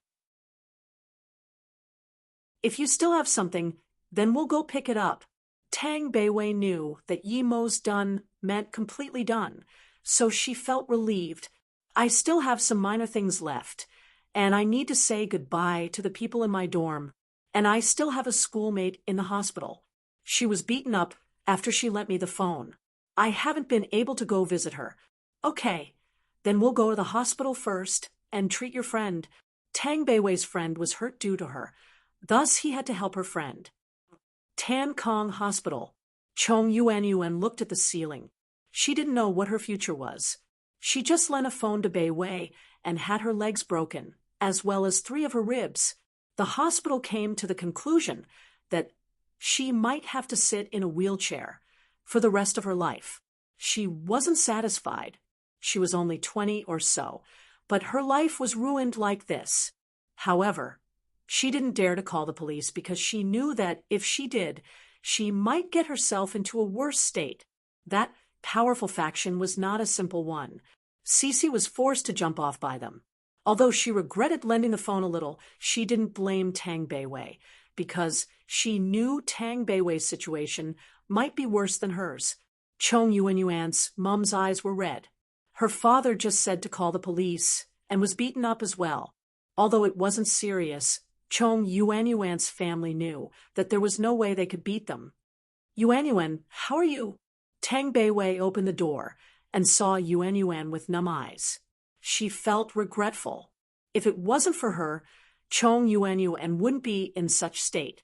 Chong Yuanyuan became startled. A few seconds later, she reacted, "Beiwei, how did you come? Why didn't you run since you got out? Why are you still here? Who is he?" Chong Yuanyuan spoke and immediately looked at Yemo. She thought that Yemo was there to monitor Tang Beiwei. Tang Beiwei's eyes went red. "Yuanyuan, he's my brother. Yemo, sorry, I brought this upon you." "Ha, he's the brother you said who could save you? He really saved you?" Chong Yuanyuan looked at Yemo in shock. She was in the same dorm, and she of course knew what was happening with Tang Beiwei. She also knew that Tang Beiwei had found her brother, and that her brother would come to take her away. Yemo walked over. "Yuanyuan, hello. I'm Beiwei's brother. Sorry, Beiwei brought this on you. This girl's skin was very white. Although she was average-looking, her round face was quite likable. Yuan's eyes grew faint, and she immediately said, "Perhaps this is my fate. Beiwei is not to blame for this," although he saw regret in her eyes. Mo was still very grateful to this girl. Perhaps before she lent the phone she knew what the consequence would be, but she still lent Tang Beiwei the phone. Yuan, don't worry. My brother said he can cure your leg." Tang Beiwei walked in front of Chong Yuan and comforted her. Chong Yuan immediately froze, but she reacted quickly and grabbed Tang Beiwei's hand, then said shakily, "Beiwei, are you being serious? My leg can still be treated?" "I'm serious. I can cure your leg and make it healthier than before," Mo interrupted. Although Chong Yuan received the report that her bones were pulverized, she didn't believe Beiwei would lie. She had been friends with Tang Beiwei for so long and trusted Tang Beiwei's character. Although it was impossible to be completely cured of her condition, the desire for health made her rather believe Tang Beiwei's brother for real. Yuan, Dr. Lu has come. He specializes in... A distressed woman opened the door and said, but then she saw Mo and Tang Beiwei, resulting in her stopping halfway through her words. She looked at Mo in vigilance. Chong Yuan felt happier because Mo said he could cure her leg, so she quickly said, "Mom, she's my schoolmate Tang Beiwei, and that's her brother Mo. Her brother can help me treat my leg." When the distressed woman heard it was Tang Beiwei, her face immediately dropped. Her daughter had become like this due to Tang Beiwei, but she didn't say anything. That Dr. Lu looked at Mo. Insolence. This is the first time I've heard someone who can completely cure such a condition. Mate, did you just get your graduation certificate? Obviously, this Dr. Lu thought Mo was a noob. What do you mean? Just because you can't cure it doesn't mean my brother can't. You underestimate people. Tang Beiwei was soft on the outside, but tough on the inside. Plus, Mo was someone unshakable in her heart. How dare this doctor question her brother? Mo waved his hand and stopped Tang Beiwei, then looked at Dr. Lu. Just because you can't treat it doesn't mean other people can't, but I haven't gotten my graduation certificate yet. Dr. Lu's face immediately sank and looked at Mo coldly. Very well then, treat her. Sister Fu, it's not that I don't want to help, but there's a more high-level doctor here to treat your daughter. Goodbye. Then Dr. Lu turned and left. Chong Yuan's mother quickly followed suit. She spent a lot of money to get this specialist here, but was sent away by this ignorant youth. After half a minute, Chong Yuan's mother came back in by herself. She was very unhappy. Not only was her daughter harmed due to Tang Beiwei, but now the specialist she invited was angered by Tang Beiwei's brother and left. It would be strange if she could be happy. Mum, brother Yi can really cure me. I don't want fake legs. I trust Beiwei. If Chong Yuan really got a fake leg, then she would really be disabled. Chong Yuan's mother sighed, but she couldn't do anything about it. Annie, sorry, but please don't worry. I will cure her, Mo said. Although Chong Yuan's mother was angry, he could understand her. Sigh, the mother didn't say anything. Mo walked to the bed and said to Chong Yuan, "Don't worry, I will treat you now." The few people looked at Mo bewilderedly. What treatment was Mo going to use when he had nothing in his hands? Mo smiled and took out a box of needles as though he was performing a magic trick. Then he told Tang Beiwei to help him pull open the blanket.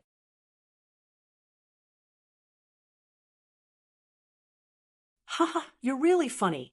You still smell of your mother's breast milk, and you probably only read a few textbooks, but you say you can cure bone marrow necrosis and pulverize bones. Why are all people now so arrogant and boastful? Dr. Lu went back to his office and cursed. Obviously, he was angered by Mo. Haha, you're really funny. You still smell of your mother's breast milk. And you probably only read a few textbooks, but you say you can cure bone marrow necrosis and pulverize bones. Why are all people now so arrogant and boastful? Dr. Liu went back to his office and cursed. Obviously, he was angered by YMO. All the young people nowadays are like that. Old Liu, using my daughter's words, if you take them seriously, you lose. Ha ha. Another middle-aged female doctor at the corner laughed. Dr. Liu patted his head. That's true. The insolent has no fear. Why am I angry with such a young person? I'm just making the patient suffer. Sir, you must not touch the patient. A nurse walked in and stopped YMO. YMO casually pulled her to the side, and the golden needles in his hand landed on Chong Yuanyuan's leg in a flurry of shadows. The nurse was stunned by YMO's movements. There was a Chinese medicine doctor in their hospital too, and even their hospital executive was an old Chinese medicine doctor. His skills were very strong. And she had also seen the old doctor use acupuncture, but he was nowhere near as fast.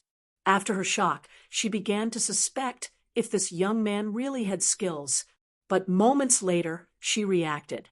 Regardless if this person really had skills, it wasn't something she could decide.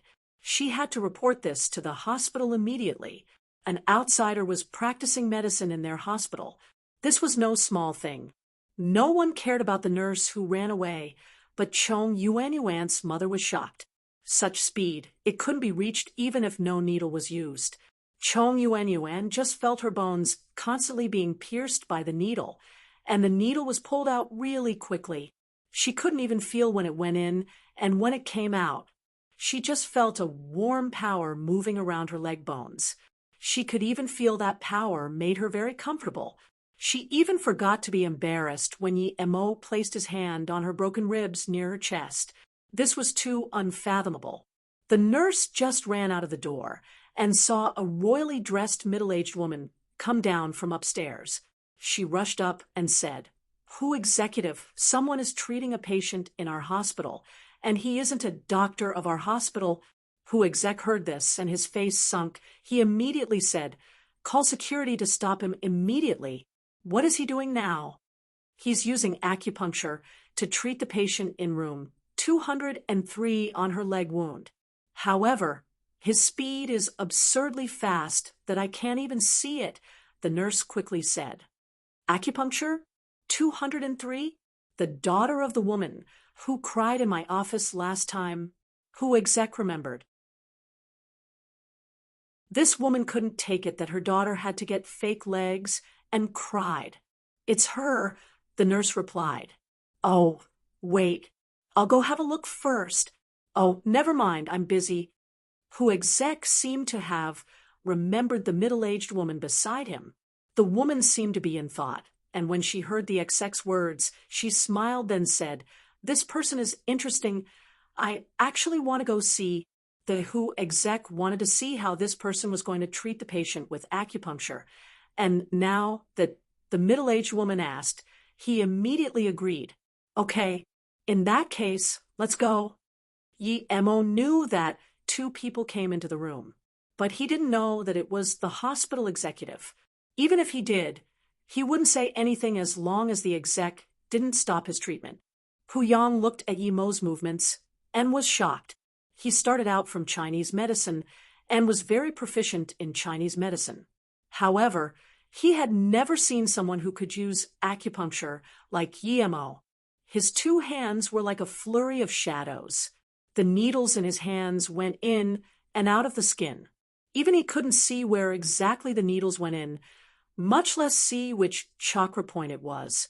The 108 golden needles with YMO's spirit chi continuously recovered Chong Yuanyuan's bones, as well as her ribs.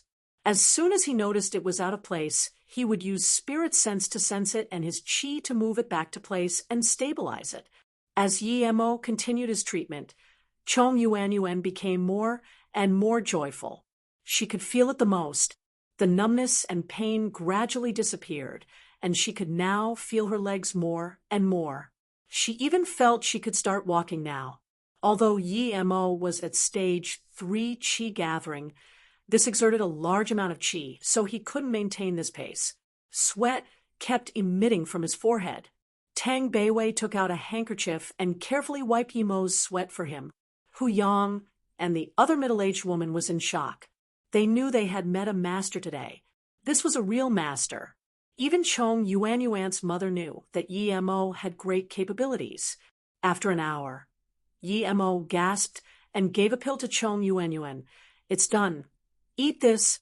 Chong Yuanyuan took the pill in joy and didn't even think about it before eating it. "Yuanyuan, how you feel now?" Chong Yuanyuan's mother asked desperately. Chong Yuanyuan tried to move her leg and was able to raise it up. She immediately said in surprise and joy, "Mom, I feel that my leg is completely fine. I can even walk on the ground, and I also don't feel heavy on my chest anymore." Then she realized Yi Mo performed acupuncture on her chest and felt a little embarrassed. Yi Mo smiled. "You can't walk yet.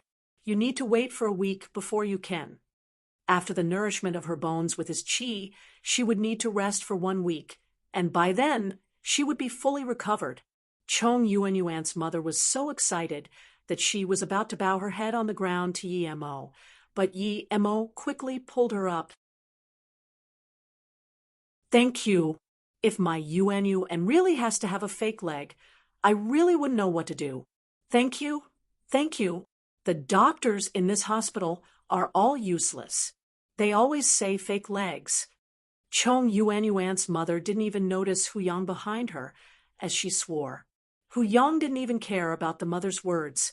He looked in shock as Yi Mo packed away the golden needles. He looked at Chong Yuanyuan, who could raise her leg now, and sighed after a while. He came in front of Yi Mo and bowed.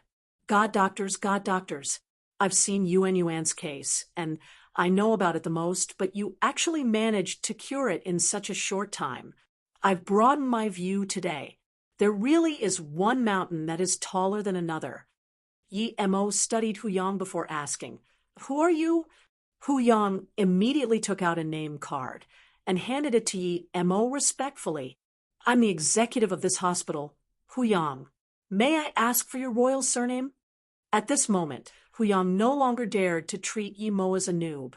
In his heart, Yi Mo was a god. If he could keep a godly doctor like Yi Mo here, perhaps Tan Kong Hospital would become a world-renowned hospital. "Oh, I'm Yi Mo." Yi Mo took the name card and looked. He could tell what Hu Yang wanted by looking at his eyes, but that was impossible. As though seeing that Yi Mo was not too enthusiastic about the hospital exec, the woman beside Hu Yang walked up carefully. "Mr. Yi, hello. I'm Pang Haishan of the Hong Kong D Corporation. I'm flabbergasted by your medical skills today. May I have the honor of having dinner with you?" The wealthy lady beside Hu Yang also had eyes filled with fervor. However, her eyes were more of desire rather than fervor. She took out a name card that was actually made out of pure gold. Yi Mo smiled. "Sorry, I don't have time." Then he turned to Chong Yuanyuan and said, "Yuanyuan, if you have time, let's go eat together in a few days. Thank you for helping Beiwei." "Okay, Brother Yi Mo, thank you. If it wasn't for you, I really wouldn't know what to do." Chong Yuanyuan's leg was cured, and she returned to her happiness. Chong Yuanyuan's mother had a face full of gratitude. However, she just didn't know what to say to thank Yi Mo. Yi Mo just said he didn't have time for food, but then invited Chong Yuanyuan to food in front of their faces. This made Hu Yang and that wealthy lady quite awkward. However, that wealthy lady didn't mind at all and walked up with respect and ingenuity. "Mr. Yi, sorry. I know this is very rude of me, but my husband hasn't been able to get out of the bed due to his illness. He's about to so. I came to Tan Kong Hospital to borrow a Chinese herb from Hu Exec. However, I didn't expect to meet you here. I know you are a master, so I wish to ask you to—" Then, the wealthy lady's eyes turned red. It seemed she cared a lot about her husband. Yi Mo frowned. He wasn't interested in treating illnesses. He only didn't want to see Chong Yuanyuan lose hope, and thus helped her. He should have closed the door before. Seeing Yi Mo not talk, the woman walked up carefully and said, "As long as you cure my husband, I'm willing to pay any price." Yi Mo sighed. He wasn't stone-hearted. Since the woman said this, if he rejected again, it would be too inhumane. Thinking about it, he said, "Okay, this is the only exception. Get people to send your husband here. I will come treat him 2 nights later." The wealthy lady was immediately filled with joy. "Thank you. Thank you so much, God, Dr. Yi. I will go contact them immediately." Yi Mo nodded, and just when he wanted to talk, a fit of sirens sounded. 5 police cars drove into the hospital, and more than 10 policemen charged in and surrounded Yi Mo with guns.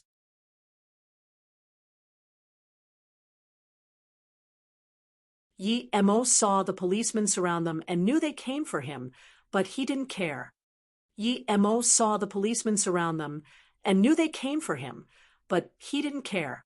"What are you guys doing?" Hu Yang immediately went up and asked. The middle-aged policeman in front laughed and pushed Hu Yang aside. "Hu Exec, I know you're a respected doctor in Tandu, but please don't obstruct our job. We suspect these 2 to be involved in an arson case. Please move aside." "Officer Wu, we were under your protection when we came here, and we are very thankful to the Tandu police force for that. But this is too absurd, saying that God Dr. Yi is an arsonist. He has such magical medical skills. Does he need to be an arsonist?" Pang Haixiang immediately stood out. Regardless if Yi Mo was a suspect, she couldn't let Yi Mo get hurt. This concerned her husband's life. Officer Wu's face looked worse. He looked at Pang Haixiang and said, "Lady Pang, you're an important guest at Tandu, but please don't obstruct our job." Pang Haixiang's face turned grim, but she couldn't say anything else. Yi Mo didn't want to get things bigger in the hospital. Even if there was something he didn't want so many people to see. This Officer Wu was obviously in the same alliance as Qian He. He wondered if this officer would still be so cocky if he knew that he had killed Qian He and his big boss. "In that case, I will go with you. Sister Pang, I will be here tomorrow night. Just send your husband here. Don't worry about me. I don't need you to do anything either. I will come on time." Yi Mo then sneered at the Officer Wu. "Your own evil deeds will lead to your death. Humph, come back on time. Keep dreaming." Officer Wu sneered. Then he pulled Tang Beiwei into the police car. Officer Wu's face was absolutely grim. This guy was so cocky. He knew that Qian He had a boss behind him. Even Head Commissioner Liu didn't dare to do anything about the boss, but now, the mansion Qian He lived at was burnt. Even though Qian He was killed, he still had to forcefully capture the people. Otherwise, how was he going to explain to that big boss? Looking at the police car take Yi Mo away, Pang Haixiang had a face full of worry. Hu Yang comforted, "Don't worry, I know Vice Commissioner Lin of Tan. I'll give him a call." The few police cars whirled past the road and came to the police department very quick. Officer Wu and another tow cops brought Yi Mo and Tang Beiwei in. Immediately, he picked up the phone on the table and called, saying the people had been brought here. "You're very cocky, but you won't be able to, now that you're in my hands." Officer Wu put down the phone and looked at Yi Mo contemptuously. He had that expression as though he could squish Yi Mo with a single finger. If Yi Mo dared to resist at all, he would immediately fire. However, Tang Beiwei looked at this man hatefully. She knew that this officer dealt with Shishi's police call. In the end, she still wasn't able to escape her fate. It could be seen that this person was definitely affiliated with those trash. Yi Mo looked at the 2 police standing at the door with guns and said to Wu Jingfei, "Can I take this as you threatening me? And you're threatening me with the identity of a cop?" "Ha ha." Wu Jingfei laughed. "Indeed, I'm threatening you as a cop. What can you do?" "Nothing. If I'm not concerned that this would be hard for Han Zaixin, I would kill you immediately, though I will still kill you later. But before I do, I need to wait for people to make a verbal verdict." Yi Mo had to kill Wu Jingfei, but it would be too impulsive to kill a cop like this, especially since he had a little status. Although he was proud, he wasn't proud enough to face off against a country. Plus, he had some relatives here and didn't want to overdo things. He was decisive in killing, but it didn't mean he had no brain. Was he going to bring his relatives running around with him everywhere? He didn't believe the strongest people in the country were in flying snow. Han Zixin was an old fox. He wouldn't tell the trump card of the country to him.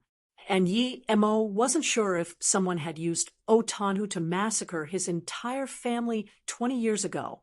If even the Song family could find someone like Li Mingxiang, a black-level tertiary stage master, to cooperate with, Yi Mo wouldn't believe it at all if the country couldn't find an Earth-level master to cooperate with. Perhaps things just weren't to that degree yet. Humph!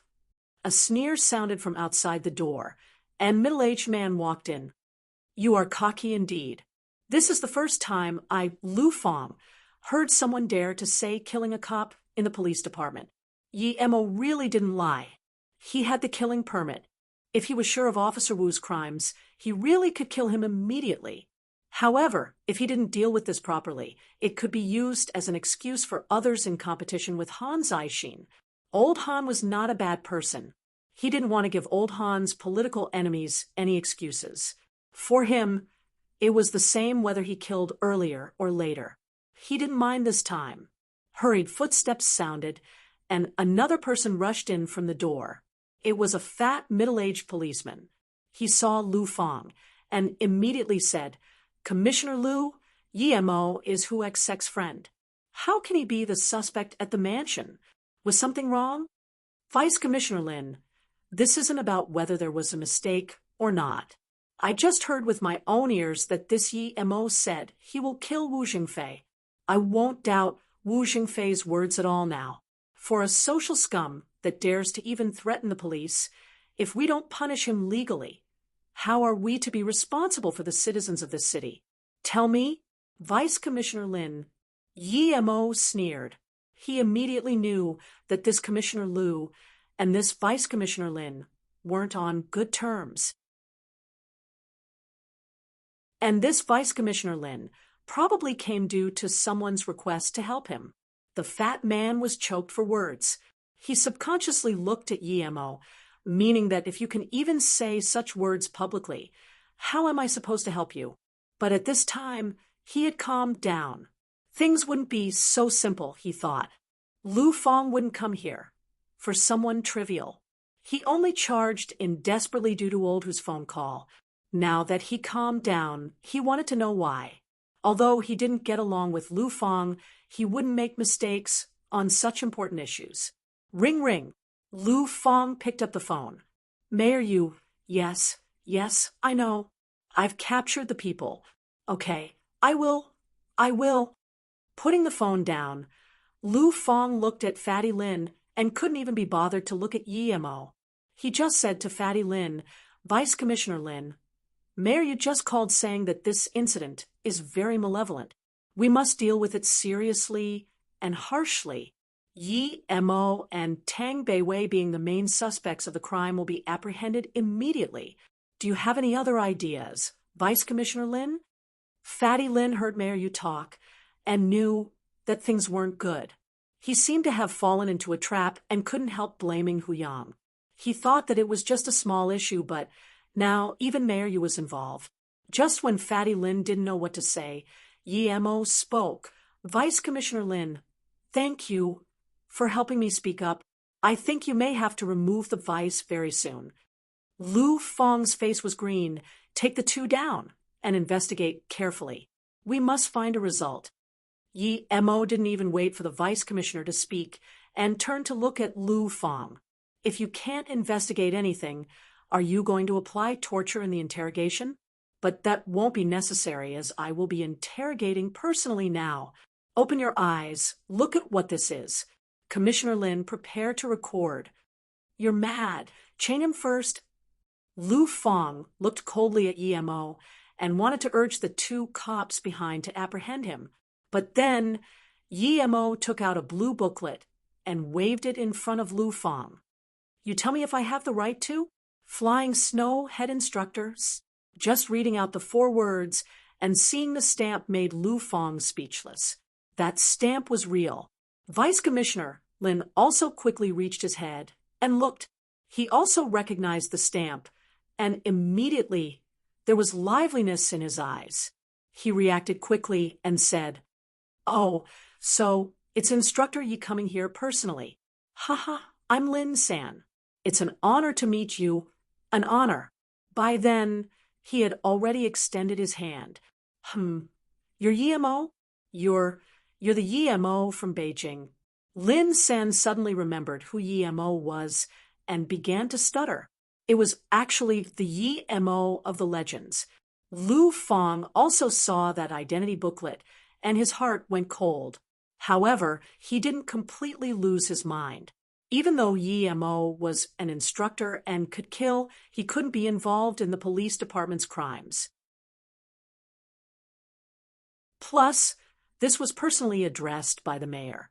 But when he heard the 2 words, YMO, and saw the name on the book, his head buzzed and could no longer suppress the worry in his heart. Perhaps a lot of citizens didn't know the big name of YMO, but how could he not know who YMO was?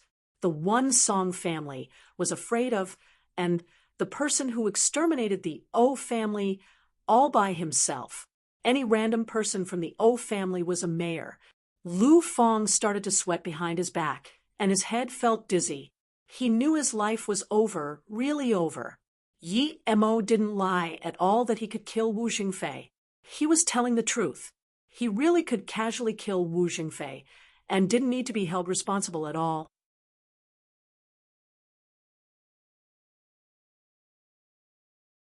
Lu Fong had a bit of regret, but there was no regret in life. YMO, I knew he was called YMO from the start. Why didn't I remember it? Other than YMO, who dared to mess with that Nye guy in Tandu. Lu Fong had a bit of regret, but there was no regret in life. YMO, I knew he was called YMO from the start. Why didn't I remember it? Other than YMO, who dared to mess with that Nye guy in Tandu. YMO looked at Lu Fong and sneered. Seriously, I didn't go mess with you, so why come fuck with me? You think that Nye guy can help you? He has already turned to dust. And don't bring out that mayor of yours. He will soon become like you. Idiot. If regret and eyes could kill people, Lu Fong would have already killed Wu Jingfei countless times. This bastard. Why did he have to mess with YMO? And Nye Wubian was actually killed. Someone with such a background was killed so easily by YMO. If YMO wanted to kill a mere police commissioner like him, it would just be all too easy. Lu Fong regretted more. If he knew that Nye Wubian had been killed already, he wouldn't even come out. Now that Nye Wubian was killed, why did he even bother getting revenge for a dead and useless person? Lu Fong regretted so much. He no longer dared to use Mayor Yu as his shield. It was a joke to use a mayor as his defense in front of YMO. Did he mention Han Zixin before? Before, Lu Fong didn't mind, but now he remembered who Han Zixin was, and his face went pale white. Instructor Yi, the sound recording device has been prepared. I will be transcribing personally. You may begin your interrogation. Lin San immediately understood that this was his opportunity after his initial shock. This opportunity was too rare. He could already imagine that as long as he utilized YMO's power, he could kick away Lu Fong. YMO meant this when he said Lu Fong could take away that vice. And this wasn't even the main thing. The main thing was he could use YMO's power to bring down that mayor who supports Lu Fong while he can step up a level. Perhaps his higher-up would take this chance to heavily damage their opponents. Thinking about this, Lu San's eyes were full of joy. YMO suddenly looked at Lin San. Although he didn't know politics, he could tell clearly that Lin San wanted to use him. Feeling YMO's eyes, Lin San shivered. It was as though everything he was thinking was easily discerned by this young man. I just want that after things have surfaced, do what should be done. If someone dares to use me as an excuse to do what they like, then don't blame me for the consequences.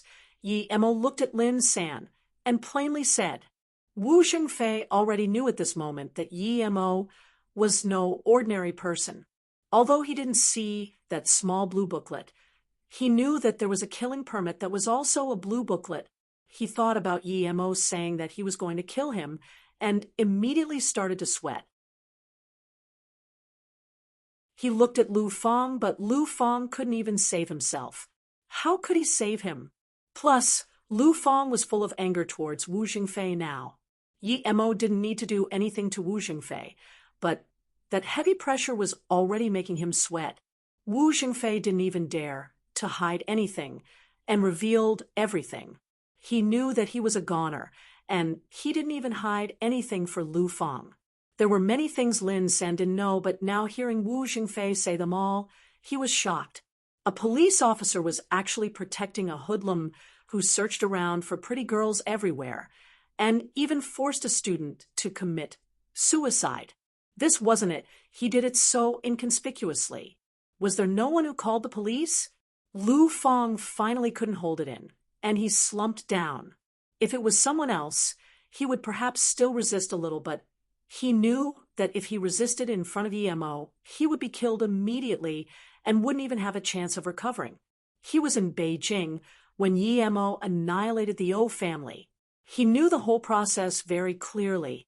Wu Xingfei seemed to feel relaxed a little after confessing, and also slumped down. Chain them up. Lin San heard Wu Xingfei's confession and looked at Lu Fang, who also slumped down and felt satisfied. He didn't hesitate to tell people to cuff Wu Xingfei. Yi Mo ignored Lin San's words and looked at Lu Fang. It's your turn. Don't think that your Mr. Mayor can help you. Lu Fang wouldn't even suspect Yi Mo's words.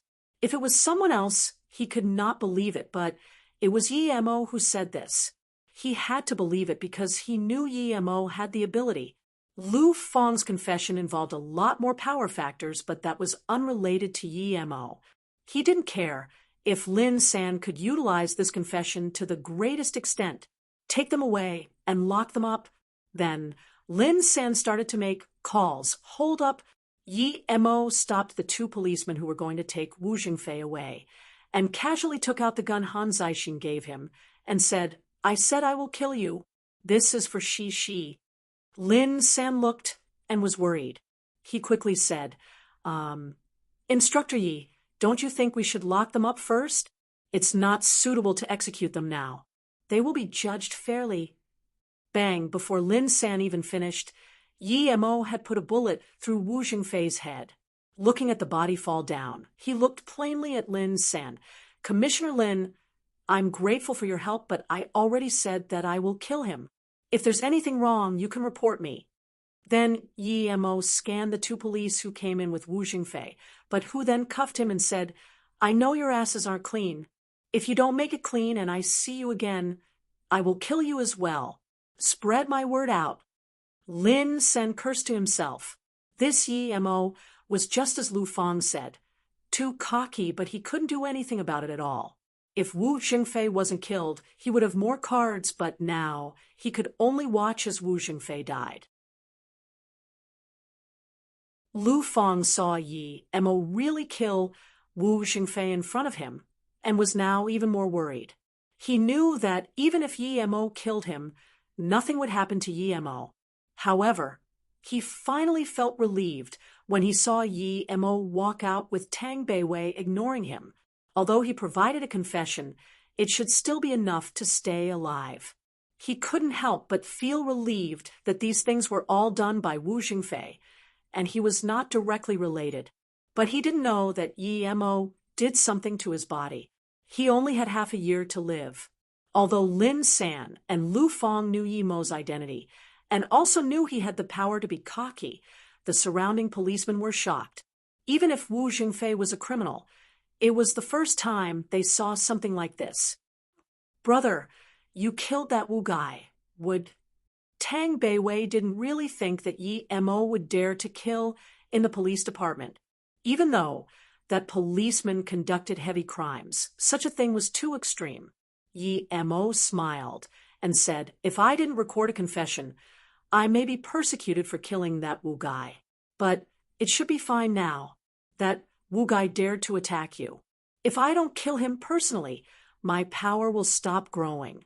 Like I said before, no one can mess with my sister. No one. Brother, Tang Beiwei subconsciously held Yi Mo's hands closely. It was warm, but she didn't know what to say now. Let's go to your school first. Yi Mo stopped a taxi. The police department wasn't too far from the Shi University, and the taxi arrived in a little more than 10 minutes. As soon as Yi Mo got off the car, he was stopped. I finally found you. You saved me today, right? Thank you. You're really powerful. I'm He Chi, a classmate of Beiwei. I want to invite you out to dinner. You won't reject me, will you? And I also told what happened to my dad. He Chi had been waiting at the door for a long time. As soon as Yi Mo came, she went up. Hearing He Chi's words, Yi Mo immediately knew that she probably didn't know he burned down that mansion. However, he didn't have the slightest interest in eating with a woman like He Chi. He immediately refused. No need. I still have some business with Beiwei. Is Tang Beiwei your girlfriend? She's really pretty, the prettiest girl in our school. You're really lucky, but don't worry, no matter how strong that Qian He is, he won't dare to do anything after I tell my dad. He Chi was obviously interested in how Yi Mo brought her out from Qian, but she just couldn't ask right at the front gate of the university. Yi Mo didn't say anything. He didn't believe it at all that He Chi's dad could suppress Qian He. Nye Wubian's power wasn't something that a government official of a city could manage. It's you again. You dare to touch Qian He's woman. You really have balls. A bleak voice sounded. Yi Mo immediately knew that Zhang He had come. The Tu He of Tan Du was both annoying. He Chi immediately glared and said, Zhang He, move aside. You have no business here. There will be one less he in Tan Du Qian He dared to capture me. I've already told my dad. Qian He will be gone soon. You could escape after Qian He captured you, Zhang He immediately said in surprise. But afterward, he immediately realized his words weren't appropriate. Thus, he stopped the topic. He wouldn't believe it at all that He Chi's dad could do anything to Qian He.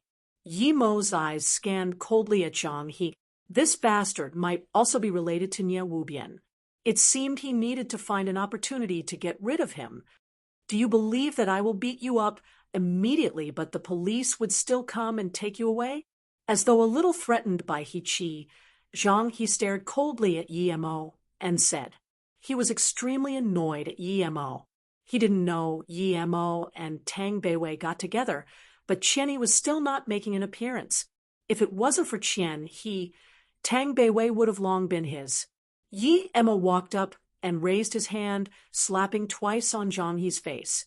He slapped Zhang He so hard that he spun a few circles before falling to the ground, spitting out blood and a few teeth. Now you may call the police. Then Yi Mo took out a handkerchief from somewhere and wiped his hand before throwing it to the ground. Rumble. As soon as Yi Mo threw the handkerchief on the ground, a crystal blue sports car drove here, spinning a few circles before stopping in front of Yi Mo, and then.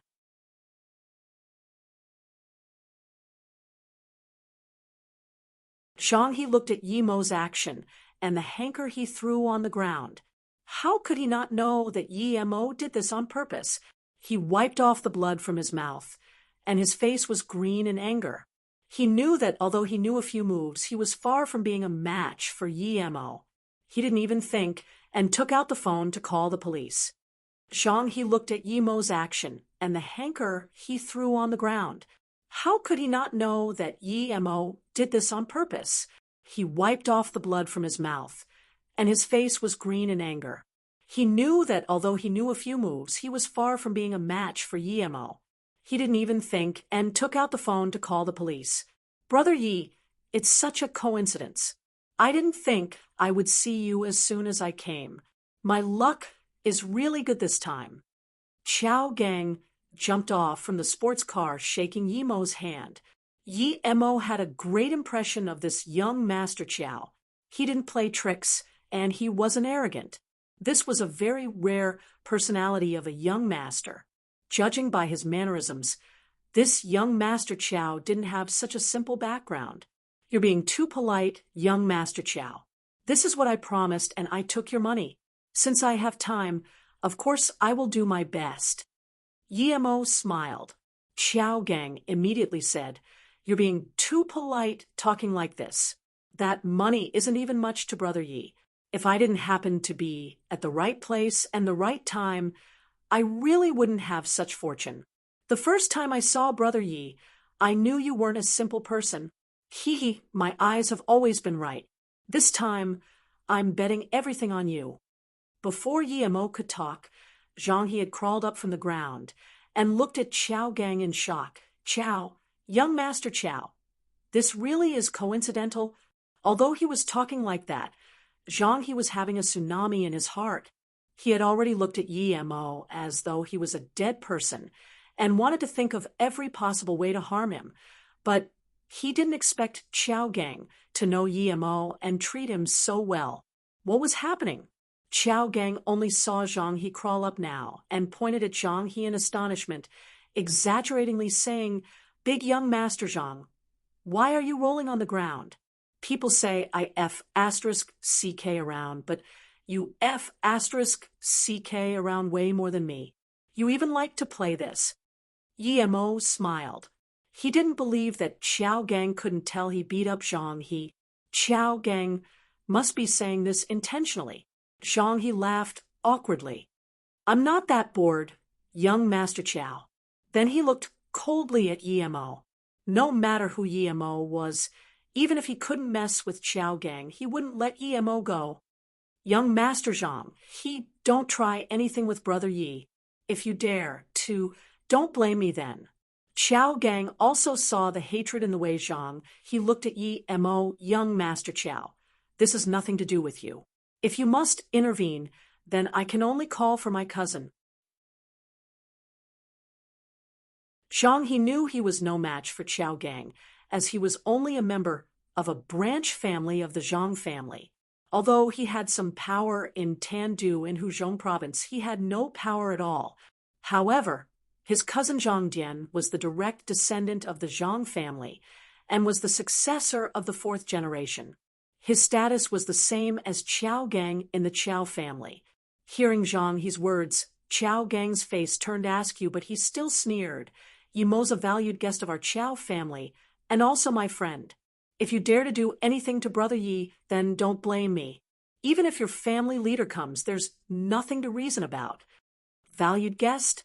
Zhang He began to contemplate and looked carefully at Yi Mo. Suddenly, he thought, with the Chow family being on par with the Zhang family, why would they let such a young guy like Yi Mo be a valued guest? This was strange.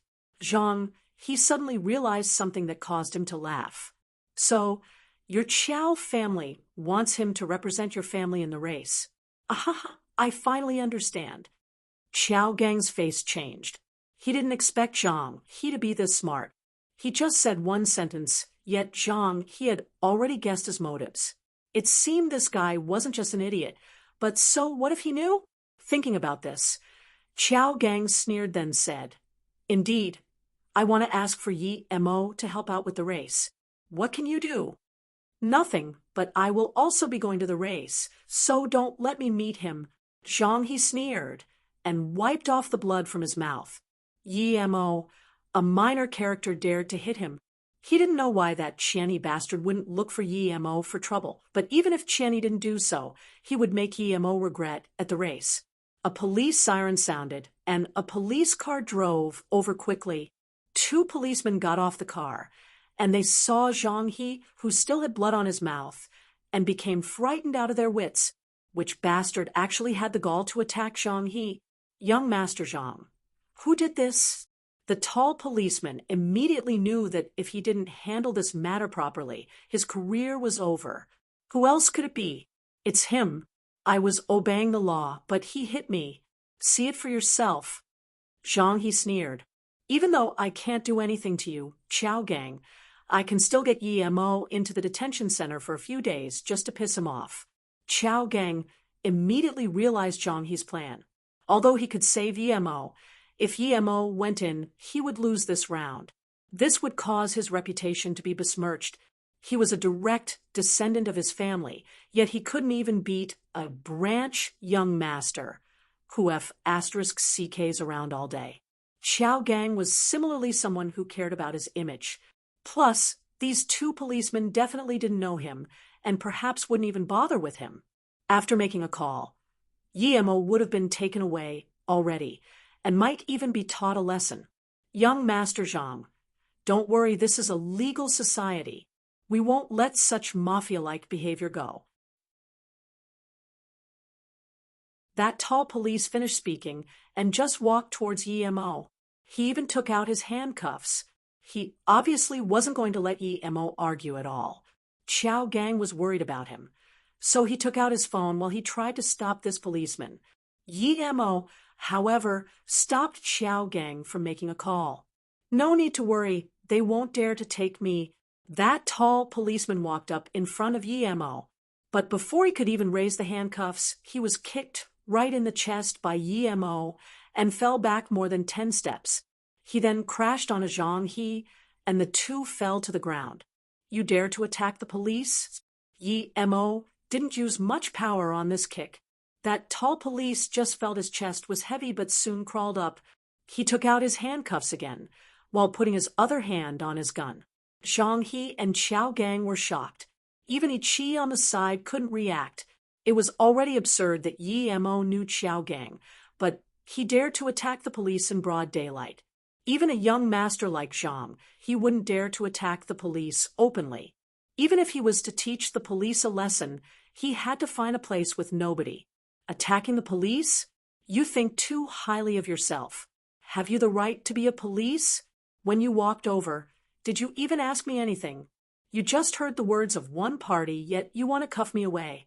That kick was done lightly. If you don't pack away your gun, then don't blame me. Yemo looked coldly at the police, then said. Just when the other policeman put his hand on the gun, he recognized it was Yemo and then began to release cold sweat all around his body. He quickly put his hand down and was prepared to alert his colleague, but that tall police had also stood down. He had also become quite frightened. He also recognized it was Yemo, the person who killed Wu Jingfei at the police department, and walked out unscathed. If he pissed Yemo off, then the consequence would really be unpredictable. The tall policeman cursed at himself silently for not realizing the person's identity beforehand. Qianhe and Wu Jingfei had already been killed. Now, this he had also messed with Yemo. If he didn't retreat now, then he would really be asking to die. Thinking about this tall policeman quickly walked up and said, "Sorry, I just heard one side of the story and caused an error in my judgment." After speaking halfway, the tall policeman looked at Zhang. He couldn't mess with him, too. These facts turned into his misfortune. But if he really had to offend one side, he would rather offend Zhang He.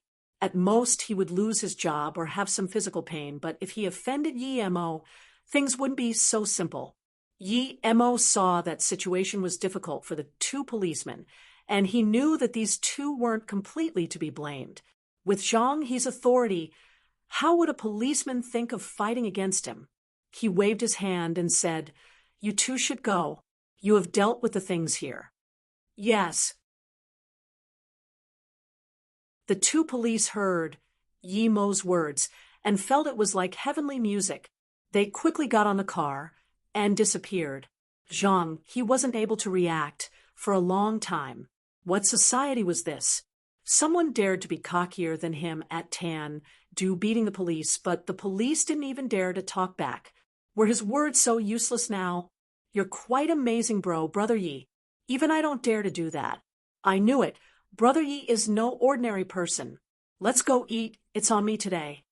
Xiao Gang was quite satisfied seeing Zhang He suffer, but at the same time, he was also shocked.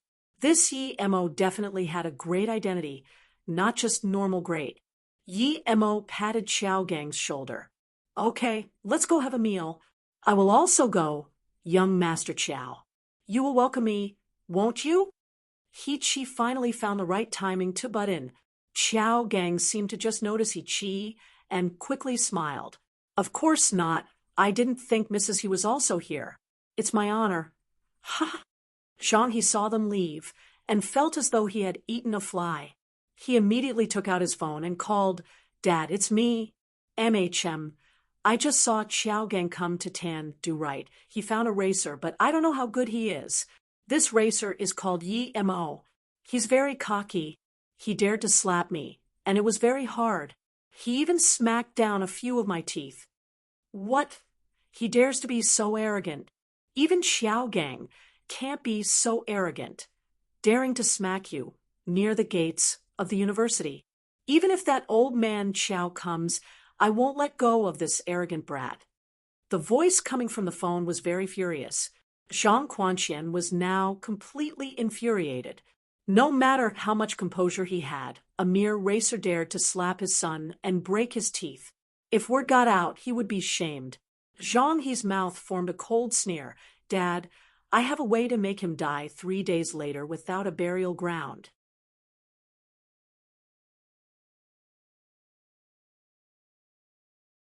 Yi Mo's spirit sense scanned, and he saw an Audi parked not far away. This car seemed to have followed Qiao Gang here. A bulky man got off the car who seemed to be quite strong, but in Yi Mo's eyes, he wasn't even a yellow-level warrior. Yi Mo's spirit sense scanned, and he saw an Audi parked not far away.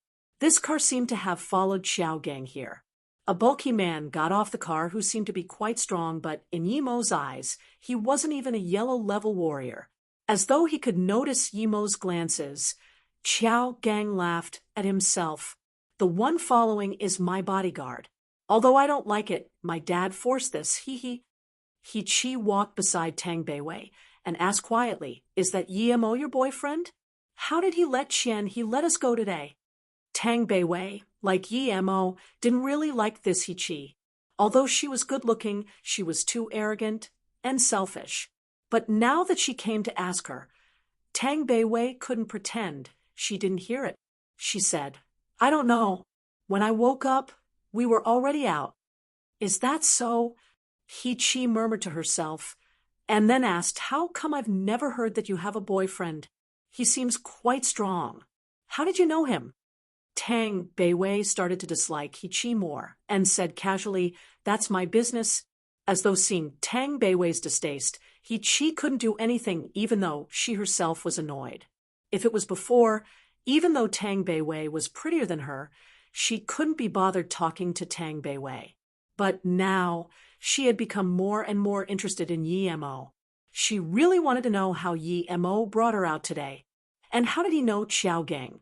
Qiao Gang even seemed very polite to him. That wasn't it, but he dared to hit the police and was fine afterward. Just who was this Yi Mo?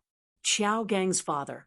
Qiao Xinghu was the vice-governor of Huzhong province, and the Qiao family was very powerful. He Chi saw that Tang Beiwei didn't really want to talk to her, so she could only move to Yi Mo's side. Just when she wanted to squish in between Qiao Gang and Yi Mo, then asked the latter. A dark ray shot towards Qiao Gang's forehead like lightning. At such speed, both the bodyguard and Qiao Gang weren't able to react, and when Qiao Gang saw it, his heart sunk.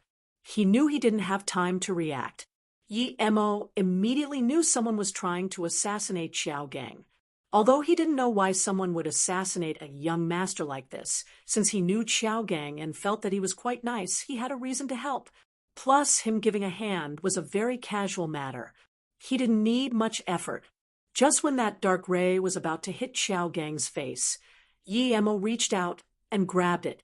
His spirit sense scanned and found out it was a thin dart. A dart shot out at such speed definitely wasn't by hand. It must be shot from some crossbow. Yi Mo's spirit sense immediately scanned some corner tens of meters away and saw a man holding a small crossbow. He didn't even think too much as threw this dart back. The dart seemed to have eyes as it shot into the forehead of the man holding the miniature crossbow. The man didn't even moan before falling dead. At this moment, Qiao Gang reacted. He had just experienced an assassination attempt. Similarly, his bodyguard also reacted and charged over. "Brother Yi, thanks. I owe you my life." Qiao Gang felt his forehead in fright. If it wasn't for Yi Mo just then, he would have died already. Then he also realized that Yi Mo was not only unordinary, but also much stronger than he had expected. That was too powerful just then. The speed of the dart was not much slower than a bullet, and yet Yi Mo caught it with his bare hands, and even threw it back. Thinking about this. Just when Qiao Gang wanted to say something, Yi Mo said, "I've already killed that person who tried to assassinate you. He's behind the rubbish can on the left." Qiao Gang immediately told the bodyguard, "Bring that person here immediately." Then he picked up his phone and called. His eyes were a bit worried. It was He-Chi who had seen Yi Mo's movements the clearest. She was behind Yi Mo, and thus saw clearly everything. Those actions were a flurry of shadows. It was too fast that she still wasn't even able to react until now. He was no ordinary person indeed. He-Chi was shocked more. She even suspected that Yi Mo beat Qian he down before taking her out. With such thing occurring, there was no mood for food. Just when Qiao Gang finished the call, his bodyguard had brought the dead man here. Luckily, the assassin chose a far-off place, and no one noticed. Qiao Gang picked up the miniature crossbow by the assassin's wrist. His face changed immediately and became dazed for a whole few seconds before turning around to Yi Mo, saying worriedly, "Sorry, Brother Yi, I've caused you trouble." "What happened?" Yi Mo saw that Qiao Gang's face was awful and completely anxious. Qiao Gang sighed and said, "It's actually the Earth Fiend. I've heard my grandpa say Earth Fiend was originally called Earthkill. It's an international hitman organization, and their prices are very high. Someone actually hired Earth Fiend to kill me. It must be because—" Speaking about this, Qiao Gang stopped and looked at He-Chi. "Mrs. He, how about I invite you next time? I really can't today." Although she wasn't satisfied, He-Chi knew that if she forced her to stay here, it would cause annoyance. Looking at He-Qi leave, Qiao Gang calmed himself before saying, "I think it's probably because of the blood coral. This race is just a cover-up. The real reason is due to the blood coral. It wasn't just our family who discovered it, but also the Zhang family and the Yun family, as well as the River South Cha family. 4 families altogether." When Qiao Gang spoke of blood coral, Yi Mo's heartbeat increased its pace. He remembered that there was a spirit grass in the cultivation realm, also called blood coral. But soon he shook his head. Just because the names were the same, it didn't mean it was the same thing. If it really was blood coral, then he could reach the middle stage of qi gathering, stage 4. Qiao Gang didn't notice Yi Mo's expression and continued, "There's only one, but there are 4 families.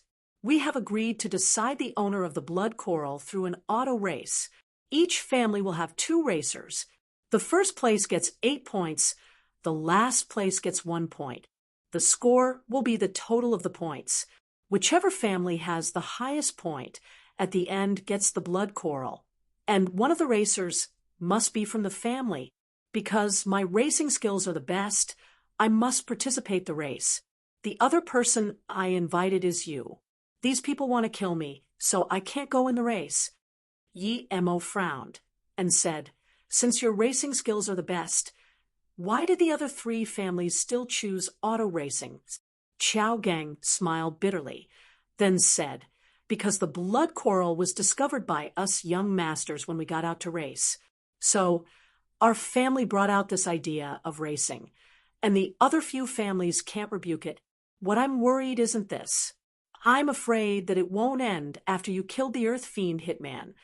Yi Mo smiled, not talking. He wouldn't be afraid because of some hitman organization. Seeing Yi Mo's look, Qiao Gang could only say again, "Earth Fiend has been established for more than a century. Their hitmen are all over the world. No one knows what they look like because those who do are all dead. It's said that from the founding of this organization till now, they have only failed 3 times. Those who killed their hitmen would be hunted by them. There are no exceptions.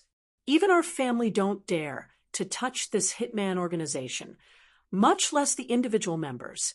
So I'm worried that they will hunt you like crazy after you killed their man. Yi Mo sneered.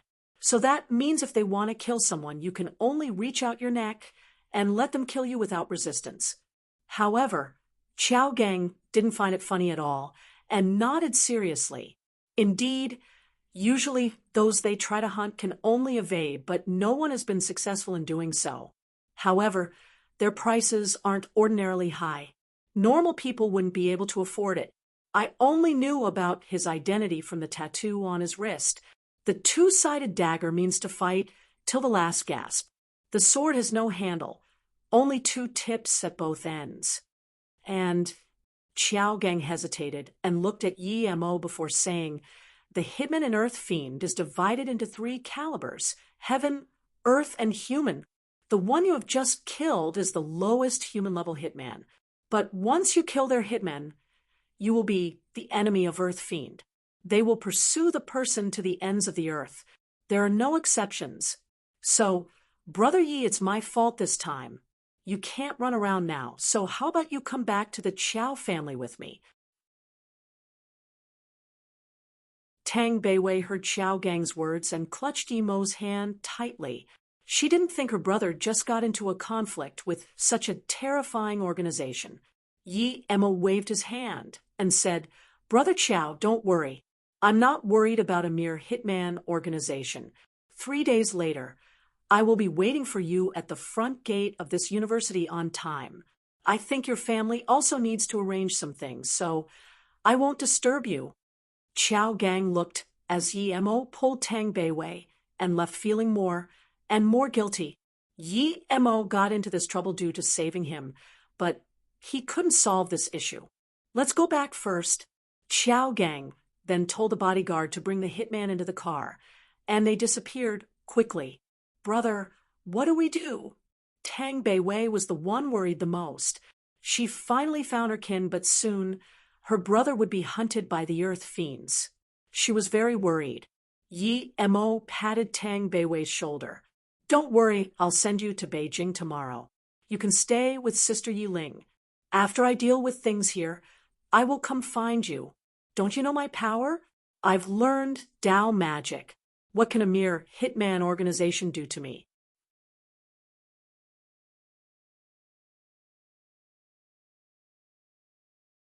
Tang Beiwei didn't talk, but Yi Mo knew that she was mostly unhappy with his suggestion. He was helpless. If it wasn't due to Earth Fiend, he would let Tang Beiwei do what she wanted. Tang Beiwei didn't talk, but Yi Mo knew that she was mostly unhappy with his suggestion. He was helpless. If it wasn't due to Earth Fiend, he would let Tang Beiwei do what she wanted. Just when Yi Mo still wanted to persuade her. Tang Beiwei said, Brother, I don't want to go to the Yi family. Since you're not from the Yi family, I have an even lesser connection to them. So I don't want to go. Yi Mo's mind blanked out for a second, but immediately understood Tang Beiwei's concern then.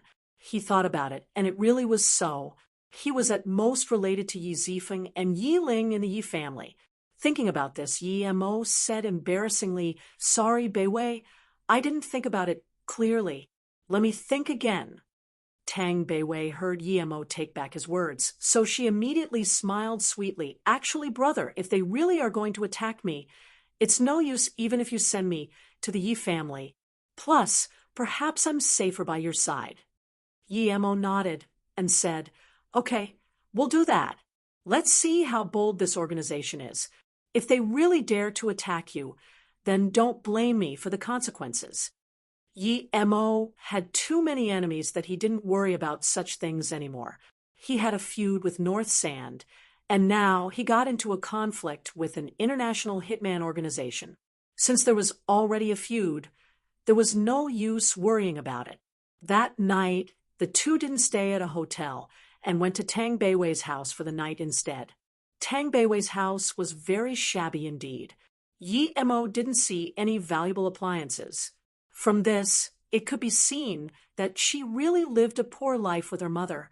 Tang Beiwei seemed to have noticed Yi Mo's sadness, but she didn't think of it that much. Instead, she was quite happy. Although her mother left, she still had a big brother. However, it was unfortunate that her mother couldn't stay with her. She would definitely not go live with that Song Chiming. Brother, I suspect that Song Guy knows you were going to look for trouble with the Song family, so she took my mother away, but I really don't want my mother to be hurt. Brother, if you go to the Song family, just... Tang Beiwei knew that Yi Mo had a massive feud with the Song family, and she couldn't find the right words for Yi Mo to let the Song family go. Yi Mo sighed. He knew that Song Chiming had achieved his goal. It was quite hard for him to kill Song Chiming in front of the woman who raised Tang Beiwei for more than 20 years, but he definitely wouldn't just let things slide. Perhaps he didn't even think about going to the Song family these few days at Tan due to Tang Beiwei. Song Chiming, he definitely wouldn't let go of her. At most, he wouldn't let Tang Beiwei's mother see. Xianjiang had a population of nearly 40 million. Zhang family could be said to be the largest family in Xianjiang and was also one of the 5 great families of China. It could be said that they were ranked first in power. But other than Zhang family, the Qiao family also had a large part of their power in Xianjiang. In the 5 great families, the Qiao family was ranked 3rd, just below the Zhang family and Li family. At the same time, there was an obvious conflict when both the Zhang family and Qiao family was developing in Xianjiang. Even the younger generation of the 2 families was highly competitive. Originally, this blood coral was found by Zhang, he of the branch family. Due to various reasons of the previous generation, the Tandu Zhang branch was gradually fading out of the Xianjiang Zhang family and couldn't even be connected to them anymore. They were becoming a small family on the boundary. But due to this blood coral event and Zhang He's exceptional driving skills, it allowed the Tandu Zhang family to be once again connected to the Xianjiang Zhang family. The Xianjiang Zhang family wanted to forcefully enter the situation, and the other 3 families couldn't do anything about it because, strictly speaking, the Tandu Zhang family was a branch of the Zhang family. Moreover, the Zhang family was too powerful. They had this unknown force behind them. The other few families didn't dare to compete with the Zhang family overtly, so the only thing they could do was to win the blood coral through a race. At this moment, the atmosphere in the Qiao family wasn't good. Other than Qiao Gang's father, Qiao Xinghu, all the elites of the Qiao family were here. Big Uncle Wu Chong had confirmed. The person Xiao Gang brought back was the human-level hitman of Earth Fiend indeed, and they used the unique crossbow of Earth Fiend. The man speaking was Qiao Shengbao, Qiao Gang's 4th uncle. Qiao Zheng heard the words, and he frowned. Although the blood coral is precious, it isn't worth it to offend this Earth Fiend organization for it. At this moment, a man in his 30s sitting behind Qiao Shengbao said, "Sai, this EMO is too impulsive. Although he's quite strong, he can't just kill people casually. Now, he's dead for sure, but our Qiao family will also be affected. Qiao Gang, next time be careful in making friends. Not all people can become friends. Your societal experience is too little. If it was me, I wouldn't even make such friend." Qiao Gang's face changed and stood up immediately. "Qiao Jijun, what do you mean? So I should be killed and not retaliate? Yi Mo saved my life. You mean that he should just be killed?" Qiao Jijun wasn't angry at all and spoke plainly. "Qiao Gang, I'm just saying the fact. Our Qiao family is a big family. How are we going to develop if you do things so recklessly?" "Oh, so how are you going to deal with it?" Seeing Qiao Jijun use a pedantic tone, Qiao Gang asked, while suppressing his anger. He knew that a lot of people weren't happy that he was the successor of the family. Qiao Jijun sneered. "If you don't have some balls, how is the family going to live? If it was me, I would have immediately captured that Yi Mo and sent him to the Earth Fiend asking for their forgiveness. Bullshit. Xiao Gang was extremely furious. Are you going to capture me? And send me to them too? That's enough. Don't yell in the family meeting. All of you calm down. Qiao Zhen tapped the table. Xiao Gang still looked coldly at Xiao Jijun, his eyes filled with fury. At this moment, an old man sitting beside Xiao Zhen coughed and said, "Actually, Jijun's idea might be a good way. After all, Yi Mo is just a normal person. Will compensate his sister." Third, Grandpa, Qiao Gang didn't expect someone to conform to Xiao Jijun's idea, and it was an elder of the family. He immediately felt alone and weak. Yi Mo was his savior. Even if he lost his life, he couldn't do such a thing. Qiao Zhen waved his hand. Everyone's ideas are right. After all, we're all thinking for the family. Speaking of Yi Mo, I remembered that abandoned son of the Beijing Yi family. Would the two be the same person? How can that be? The Song family is so scared of the Beijing Yi Mo that they are about to disband. How could that Yi Mo be willing to be someone else's driver and agree to help Xiao Gang in a race? I have heard of that Yi Mo, that he's proud and cold. He's very vengeful and decisive in killing, Qiao Shengbao said immediately. Decisive in killing? Qiao Zhen repeated and frowned. This Yi Mo, whom Xiao Gang had just met, killed this hitman immediately just because the hitman was going to kill Xiao Gang. Wasn't this decisive in killing? And he dared to beat policemen in broad daylight. Was this really the Yi Mo? Bring a picture of that Beijing Yi Mo over. Qiao Zhen was very decisive and did things immediately. The picture was soon brought over. Qiao Zhen gave the picture to Xiao Gang. See if this is the same Yi Mo, Qiao Gang took the picture and immediately said, "Grandpa, it's him. This is the brother Yi I know." Hearing Qiao Gang's words, Qiao Zhen actually gasped a sigh of relief. What a huge joke capturing this Yi Mo and giving him to Earth Fiend. Was this Yi Mo someone who could be captured? Although the Song family was ranked fourth in the 5 great families, Qiao Zhen knew that the Song family was the real second family. Purely from politics, the Song family could even be ranked first.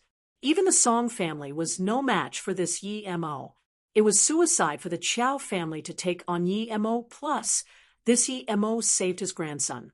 As expected, when they heard that the Yi Mo Qiao Gang knew was that Yi Mo from Beijing, everyone in the Qiao family shut their mouths. Qiao Jijun glared bleakly at Qiao Gang and cursed. He didn't expect this Qiao Gang to be so lucky to know even the Yi Mo of Beijing. Beijing Yi Mo, no matter how strong you are dead in killing people of the Earth Fiend. Qiao Jijun calmed down soon. This Yi Mo couldn't be cocky for long. Okay, we'll leave it at that. From now on, no one if the family shall reveal Yi Mo's identity. 3 days later, Yi Mo will still represent our Qiao family to participate in the race, Qiao Zhen ordered.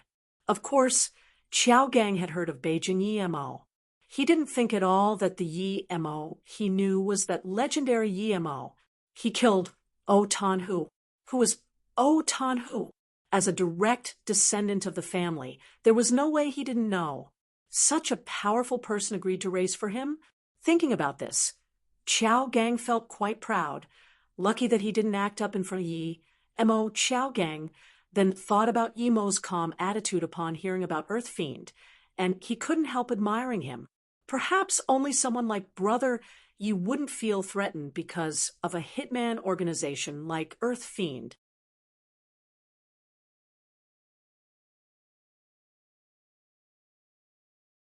Yi Mo and Tang Beiwei spoke for the entire night, and just as it was almost daylight, Tang Beiwei sank into sleep. Yi Mo, however, made a defensive bracelet and wore it himself, although this bracelet was completely useless against the attacks of ancient martial artists. It could still defend against normal ambushes. Yi Mo and Tang Beiwei spoke for the entire night, and just as it was almost daylight, Tang Beiwei sank into sleep. Yi Mo, however, made a defensive bracelet and wore it himself. Although this bracelet was completely useless against the attacks of ancient martial artists, it could still defend against normal ambushes. Even without the defensive bracelet, Yi Mo wouldn't be afraid of ambushes. But since he could defend without moving, why not? When Tang Beiwei woke up, it was already noon. After cleaning herself, Yi Mo took Tang Beiwei to buy some daily items on the streets before going back to the university to get her personal belongings. Although Tang Beiwei didn't know where Yi Mo had put these things, she knew that her brother was very magical and she didn't ask. Although she was curious, she was mature enough to know that sometimes it was not good to ask if her brother didn't want to say. It wasn't too good to ask. But in fact, Yi Mo didn't think too much of it. Tang Beiwei knew about a lot of his powers that he didn't need to hide a storage ring from Tang Beiwei. Seeing her confusion, he just showed the ring to her. When Yi Mo brought Tang Beiwei to the Tandu Hospital, Pang Haixiang and Hu Exec were already waiting at the door. Seeing Yi Mo walk over, Pang Haixiang immediately came up. There was full of relief in her eyes. Although Lin Sen had called Hu Exec saying that Yi Mo had gotten out, she still wasn't relieved until seeing Yi Mo personally. Magical Dr. Yi, were you okay yesterday? You were taken by the police, so Hu Exec and I were both very worried. Pang Haixiang's expression had revealed that she was indeed very worried. Yi Mo nodded and had some good impression towards this Mrs. Pang. She didn't come up and talk about her husband straight away, and instead asked about Yi Mo's safety. Whether or not it was due to her experience in life, at least she knew what to do. Thanks for your concern. I'm fine. You husband should be at Tandu Hospital already, right? Yi Mo only wanted to quickly cure him and leave. Yes, sorry to bother you. Magical Dr. Yi. Although Pang Haixiang wanted Yi Mo to immediately treat her husband, she couldn't make herself seem so desperate. Hu Yang finally found the opportunity to speak and said, Magical Dr. Yi, I'll take you there. He wanted to see how Yi Mo would cure Pang Haixiang's husband. Yi Mo and Tang Beiwei were led to the VIP room on the third floor by Hu Yang. Who is this young man? The exec is so respectful to him and calls him magical doctor? This is too absurd, a nurse said quietly. Another nurse beside her said, This young man was the person who cured Chong Yuanyuan's leg yesterday. His medical skills are rather strong.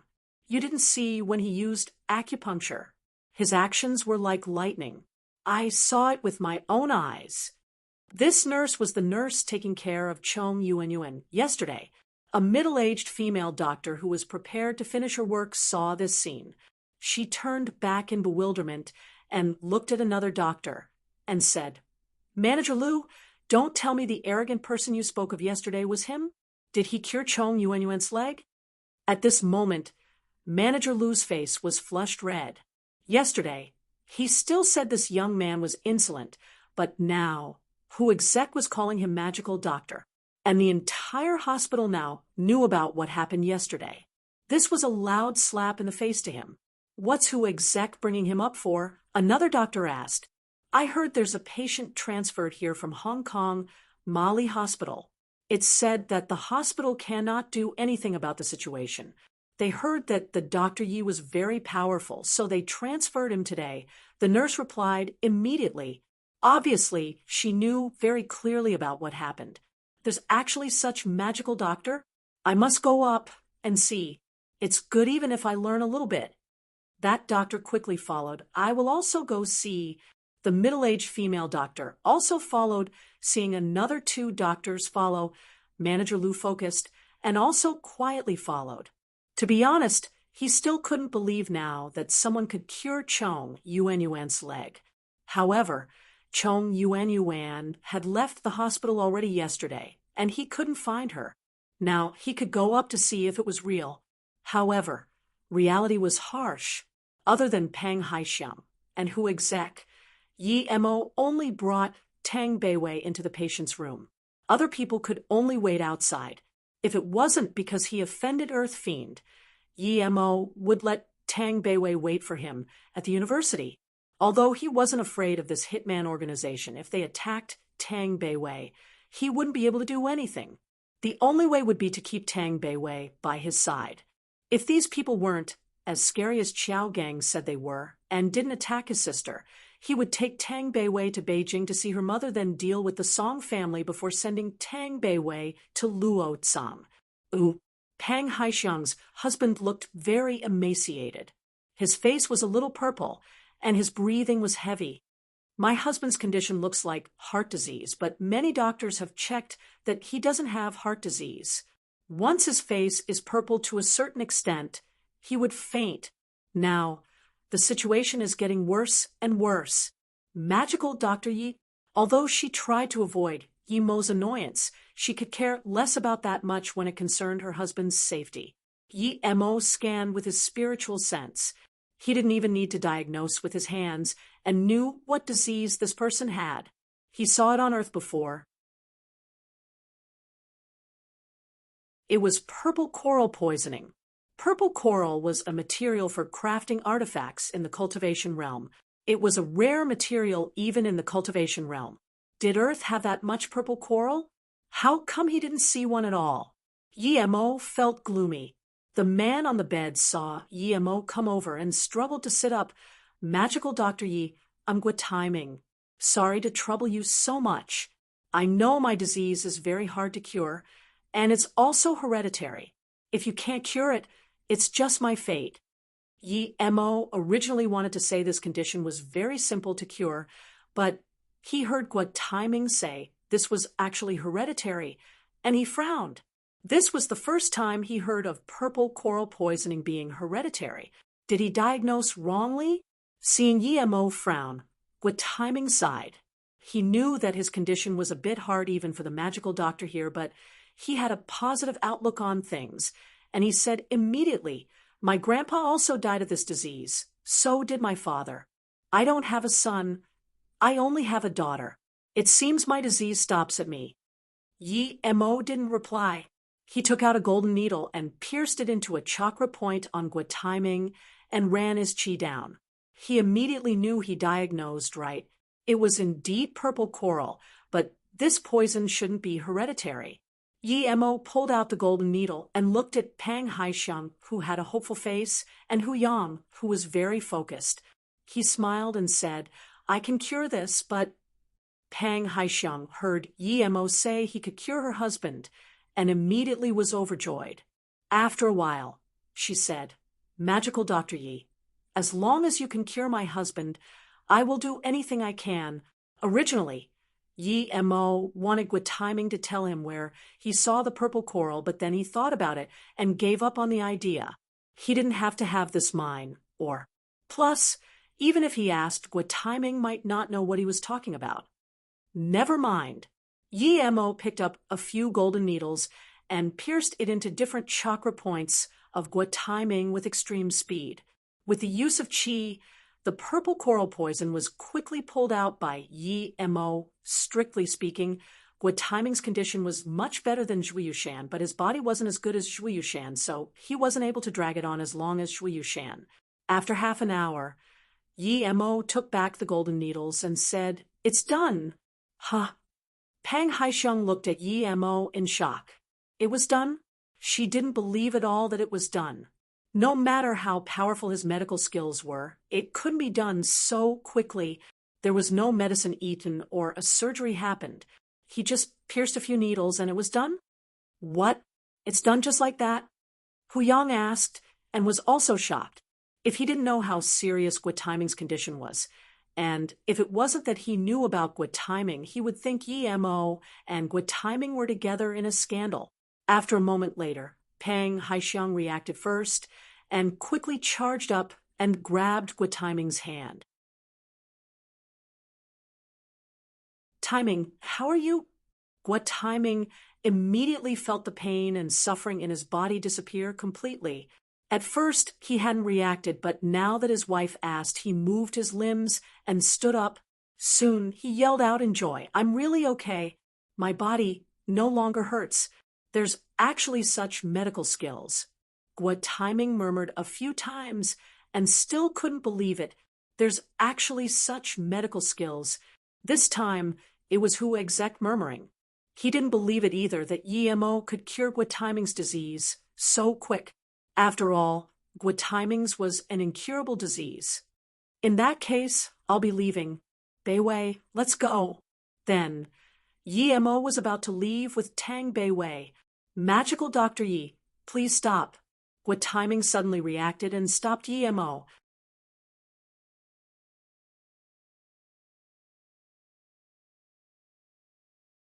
Gua Timing took out a jade box from his bag and said to Yemo, "Magical Dr. Yi, my ancestors were also a branch of ancient martial artists. However, they fell later on.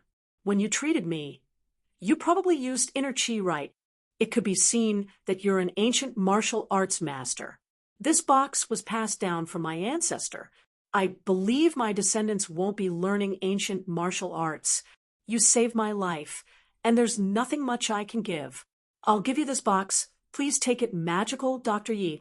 Gua Timing took out a jade box from his bag and said to Yemo, "Magical Dr. Yi, my ancestors were also a branch of ancient martial artists.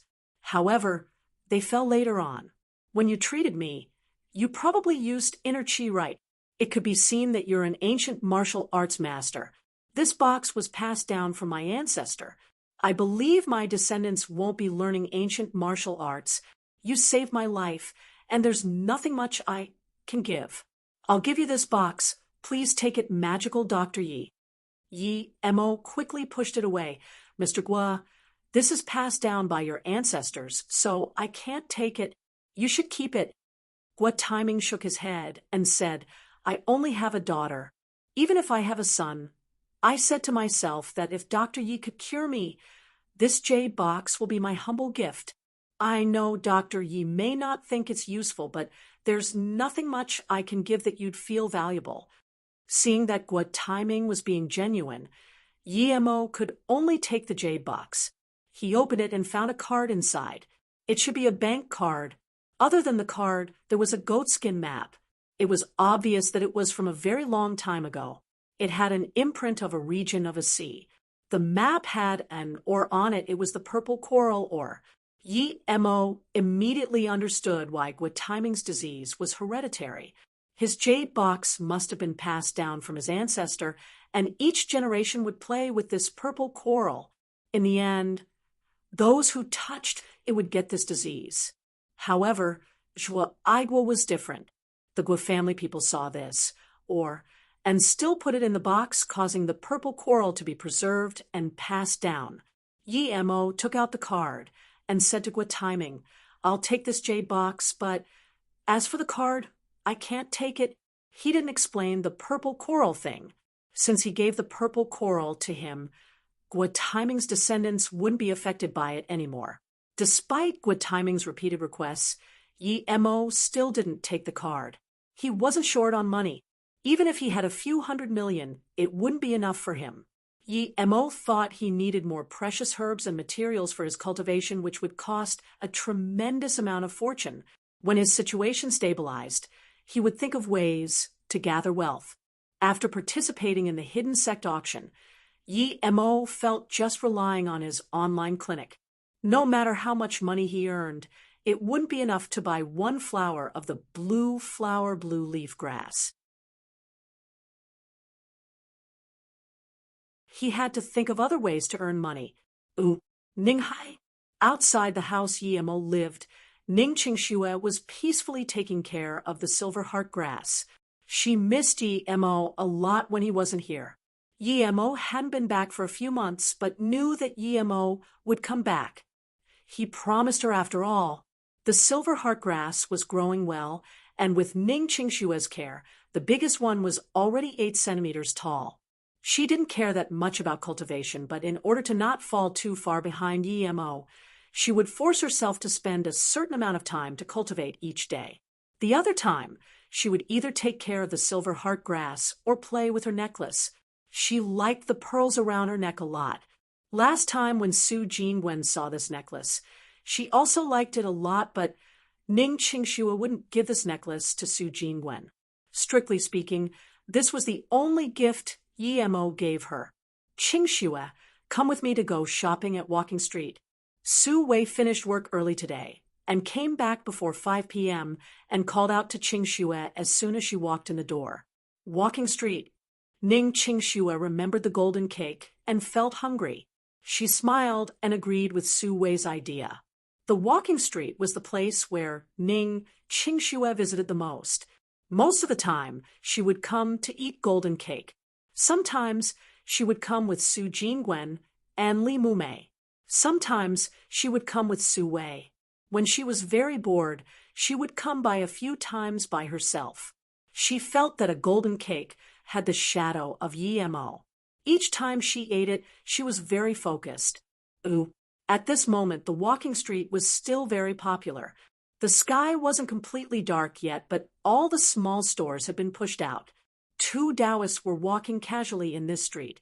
One of them was in his 50s, and another was only a little over 20. Sigh. It's really a pity. We missed the auction by a month. I heard there was actually a blue carrot and 2 face-preserving pills. I wonder if it's real. Master, I feel like this mortal world is too impure. We should go back. The younger Taoist wandered for a few days and felt this vibrant world was just like that, nothing special. As expected, as soon as this younger Taoist said that, the older Taoist immediately had the look of approval in his eyes and nodded. Indeed, Yuan Zhong, your mental state is very good. You weren't mesmerized by this flowery world. I can relax now. Okay, since you're already annoyed, we'll go back to cultivate. Now you won't keep thinking about the outside world. This younger Taoist, called Yuan Chong, had a sneaky look in his eyes, but said very straightforwardly, Master is right. However, just as he said this, he froze. He stared dazedly at the 2 girls in front of him, and he couldn't even move. What's up? The older Taoist immediately noticed. Yuan Chong swallowed some saliva and said, Master, I want that woman. She's so pretty. If she can be my wife, I'm willing to stay in the sect my entire life. The older Taoist followed Yuan Chong's gaze and saw a girl wearing a blue flower skirt, holding a golden cake in her hands. She bit down carefully with eyes filled with gentleness. It was an extreme beauty indeed. This sort of woman was rare even in the hidden sects, much less the mortal world. They actually met a woman so out of this world in a small place like here. No wonder his disciple wanted this woman. However, if he could find a girl to stay with Yuan Chong and calm him down in the sect, it would be quite good. Thinking about this, the old Taoist smiled. This girl is not bad indeed, but this sort of thing should be mutual. If she doesn't like you, then, Master, I must have her. With my talent and looks, it's a good match. And when she completely understands who we are, she would feel lucky. Not everyone has the luck to enter our world. Master, Yuan Chong gulped his saliva again. His eyes never left the girl eating the golden cake. The old Taoist nodded and said, Anichum, you're right. It's her luck indeed if she can enter our sect. Go ask her and see if she's willing. But you need to know your boundaries. I can tell her temperament is very royalty-like. Perhaps her background is very strong. Yes, Master, but you're thinking too much. The outer hidden sects have fallen heavily. Master, you have taken me to see a few of them, but the highest is only a mere earth level. These people are too dumb, much less a girl from the mortal world. Don't worry. Then Yuan Chong rushed towards that girl eating the golden cake. Girl, hello, I'm Yuan Chong. Although this young Taoist was into the girl, he had zero social experience. He didn't know how to express himself or even have a pickup line. Ning Qingxue was just eating the golden cake and reminiscing her time with Emo, but was scared by this Taoist who suddenly appeared.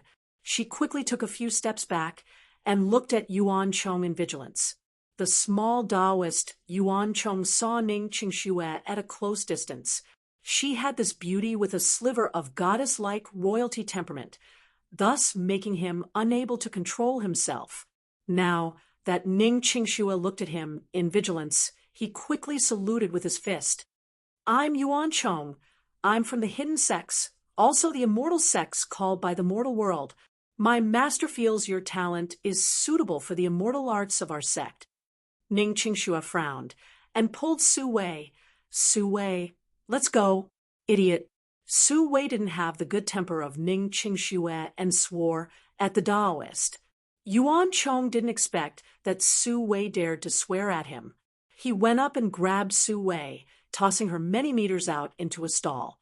Su Wei was smashed to the floor and wasn't able to get up. Ning Qingxue quickly went up and helped Su Wei up while looking coldly at Yuan Chong. She was going to call the police. Seeing Ning Qingxue make the call, although Yuan Chong didn't have much social experience, he knew that Ning Qingxue was probably going to call for help. He went up and was about to grab Ning Qingxue's phone, but just when he did, he was blocked by a yellow light which disappeared immediately. Yuan Chong looked at his hand. It was actually blocked. The force was actually very strong. He was the publicly renowned genius for ancient martial arts. He was only 26 years old, but was already at the black level peak. Now, he couldn't even take a phone from a girl. Was this girl also an ancient martial arts master?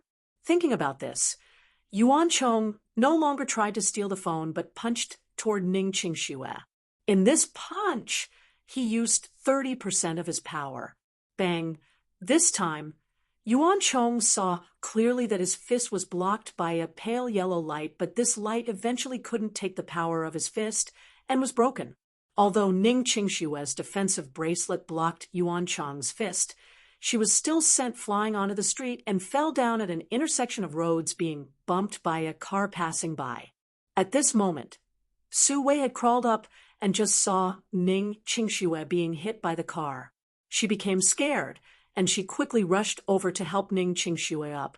That older Taoist quickly came in front of Ning Qingxue and put his hand in front of Ning Qingxue's nose. His face immediately went very bad. "Master." Yuan Chong also felt his fist was a bit too heavy. The old Taoist sighed, speaking to the ear of the young Taoist. "Yuan Chong, you've caused trouble. This girl can't be saved. We need to leave quickly."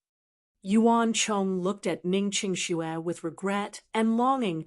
"I attacked too heavily, but Master, your words are too exaggerated. This is causing trouble. Who would be a match for you in the outside world?